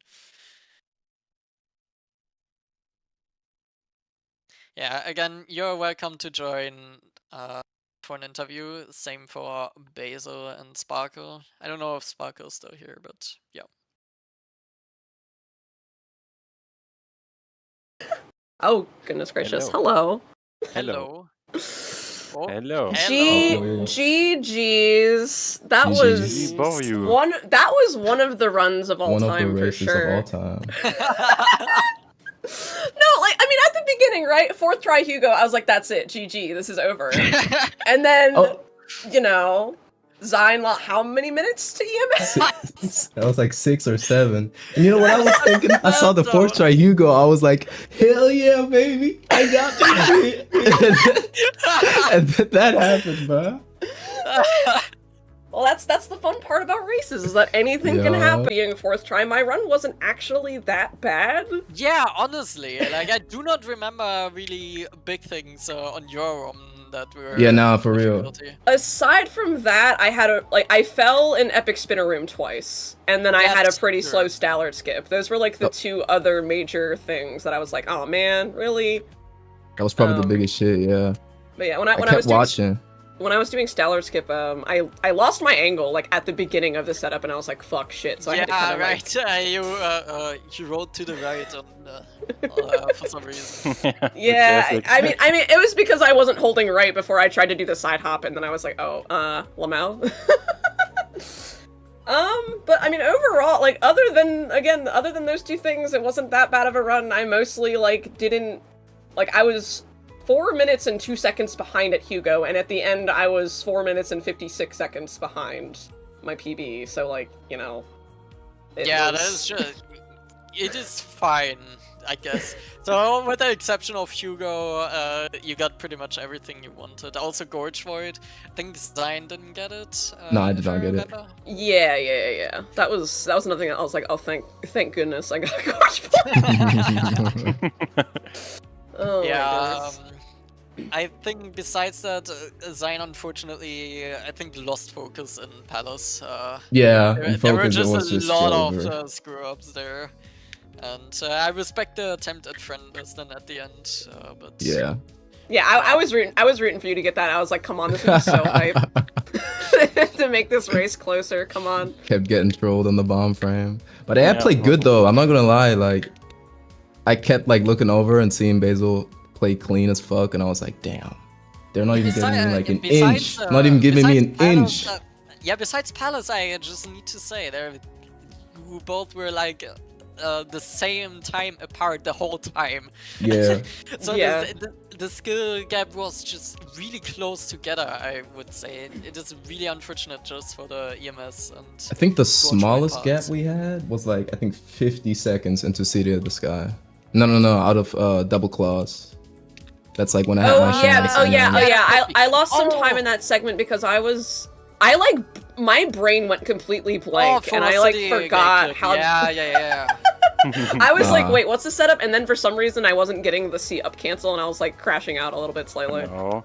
And then when and then doing the standard Kinda setup good. into the Aralphos room, I like literally my brain went complete. I was like, wait, what's the standard setup again? Hold on, why do I have the boomerang out? I was like, wait a minute. Definitely a moment of. Xein was able to catch up there. I think up to Fan Tower actually. But then Yeah. it's just the Argrok. Oh my god. I got burned because You It- were. Oh, one did you have ar- a sloppy Argarok? I was not paying attention for that. You fell. He fell on Yeah. the third cycle. Ah, ooh, I put my boots that's on rough. too early, and I wanted to compensate by taking them off and putting them back on, but it wouldn't let me see. put them back on, so I got I burned. Yeah, see. It was actually pretty satisfying because you were exactly one cycle apart. Like you did the second cycle and the first cycle at the same time. Damn, on it the was race stream. so close Oh, at nice. that point. You were so close there, and then just so much fumble there, unfortunately, in Palace. Yeah. You played really well there in the late game, Basil. Thank you. Yeah, I'm pretty happy with my run, despite the fourth try Hugo. Like I was like, because the reason that like all the other races I've done, I've gotten to Hugo and I've like sort of like had like a panic attack, and I've always like taken him very very slowly. I was trying very intentionally to not do that in this run and just go for the trick like I normally do in any run. And I shouldn't have done that. I should have just taken it slow. I should have just been careful. I should have just been like, nah. It's okay. So well. who am I gonna be facing in my next Yes, race? I wanted to continue with that. So, Basil, with you winning, you will now face in the finals the winner of the Ethernet Boys versus me. Okay, And, okay. You're gonna win, Xein will right? go- I don't know. I will race at 4 a.m. Oh boy, that's awesome. Oh god. Good luck. Thank you. Versus Muix. Oh. Okay. Interesting. So Yeah, there trust will me on be that. A lot possible. I think you might be. Trust me on that. I'll be seeing you again. I'll be seeing you again. wanted to do the comeback. Okay. I mean, that's assuming that I win my next race, you know. No, I think you got that locked in until Grands. We'll see. Again. I mean, it's a race. Literally anything could happen. I could I could drown to Morpheal 3 times in a row. Who Stamina knows? We'll crash. see. Or your opponent could- loses 7 minutes to Jamal. This can happen. Can I think happen. actually dying there is faster than just doing it for 7 minutes. It is so sad. That was- hurt my soul so bad. It was crushing me. Like I was Yeah. already down and the game kept kicking me. I swear I'll practice Jamal until the end of the universe. So I never miss this shit ever again. EMS is the trick for me that like when it breaks for me, it breaks hard. Like It breaks hard. I've lost the ability to do that trick for like weeks at a time. It's so messed up. I just experienced my first Jamal drought. I swear I had that shit on lock. I never practiced this shit. And then today I wake up and I couldn't hit it in like the first 20 attempts of practice. I'm like, what the fuck? Yeah, I mean, I was practicing. I did a bunch of practice like before the run, and I Sword and Shield skip was one of the things I practiced, and I got it, first try every time. I was like, cool, great, got that on lock. Nope. Oh boy. All right. Well, GG's. I think I'm gonna go eat my sandwich that I made hours ago, and then I didn't have time to eat it, and I was like, well, this is sad. It's been sitting in front of me the whole time. Actually, it's been taunting me. It's like, delicious sandwich. I need it. All right, but GG's, and thank you guys for comms, of course. It's always No good having a problem, no restream. It was great here as well. Alright. Oh man. Well then, I think Alright, with that's that, it. Slacker. Yeah, definitely. If possible, give a follow to our runners, the guy downstairs, Sparkle, Basil, and Xein, for the show they put on today. And also want to give a big thank you to our commentators, Spicy Juice and RPAges. You did a wonderful job for the race. I'm going to send you over to Zelda Speedruns 3. They're doing a Windraker randomizer tournament race over there, so have fun watching that. The next Wolf Dash race, I believe, is scheduled for tomorrow at 11:30 a.m. Eastern Time, US, so adjust for your time zone. We'll definitely have that on a Zelda Speedruns channel. But other than that, thank you for watching, everybody, and we'll see you next time.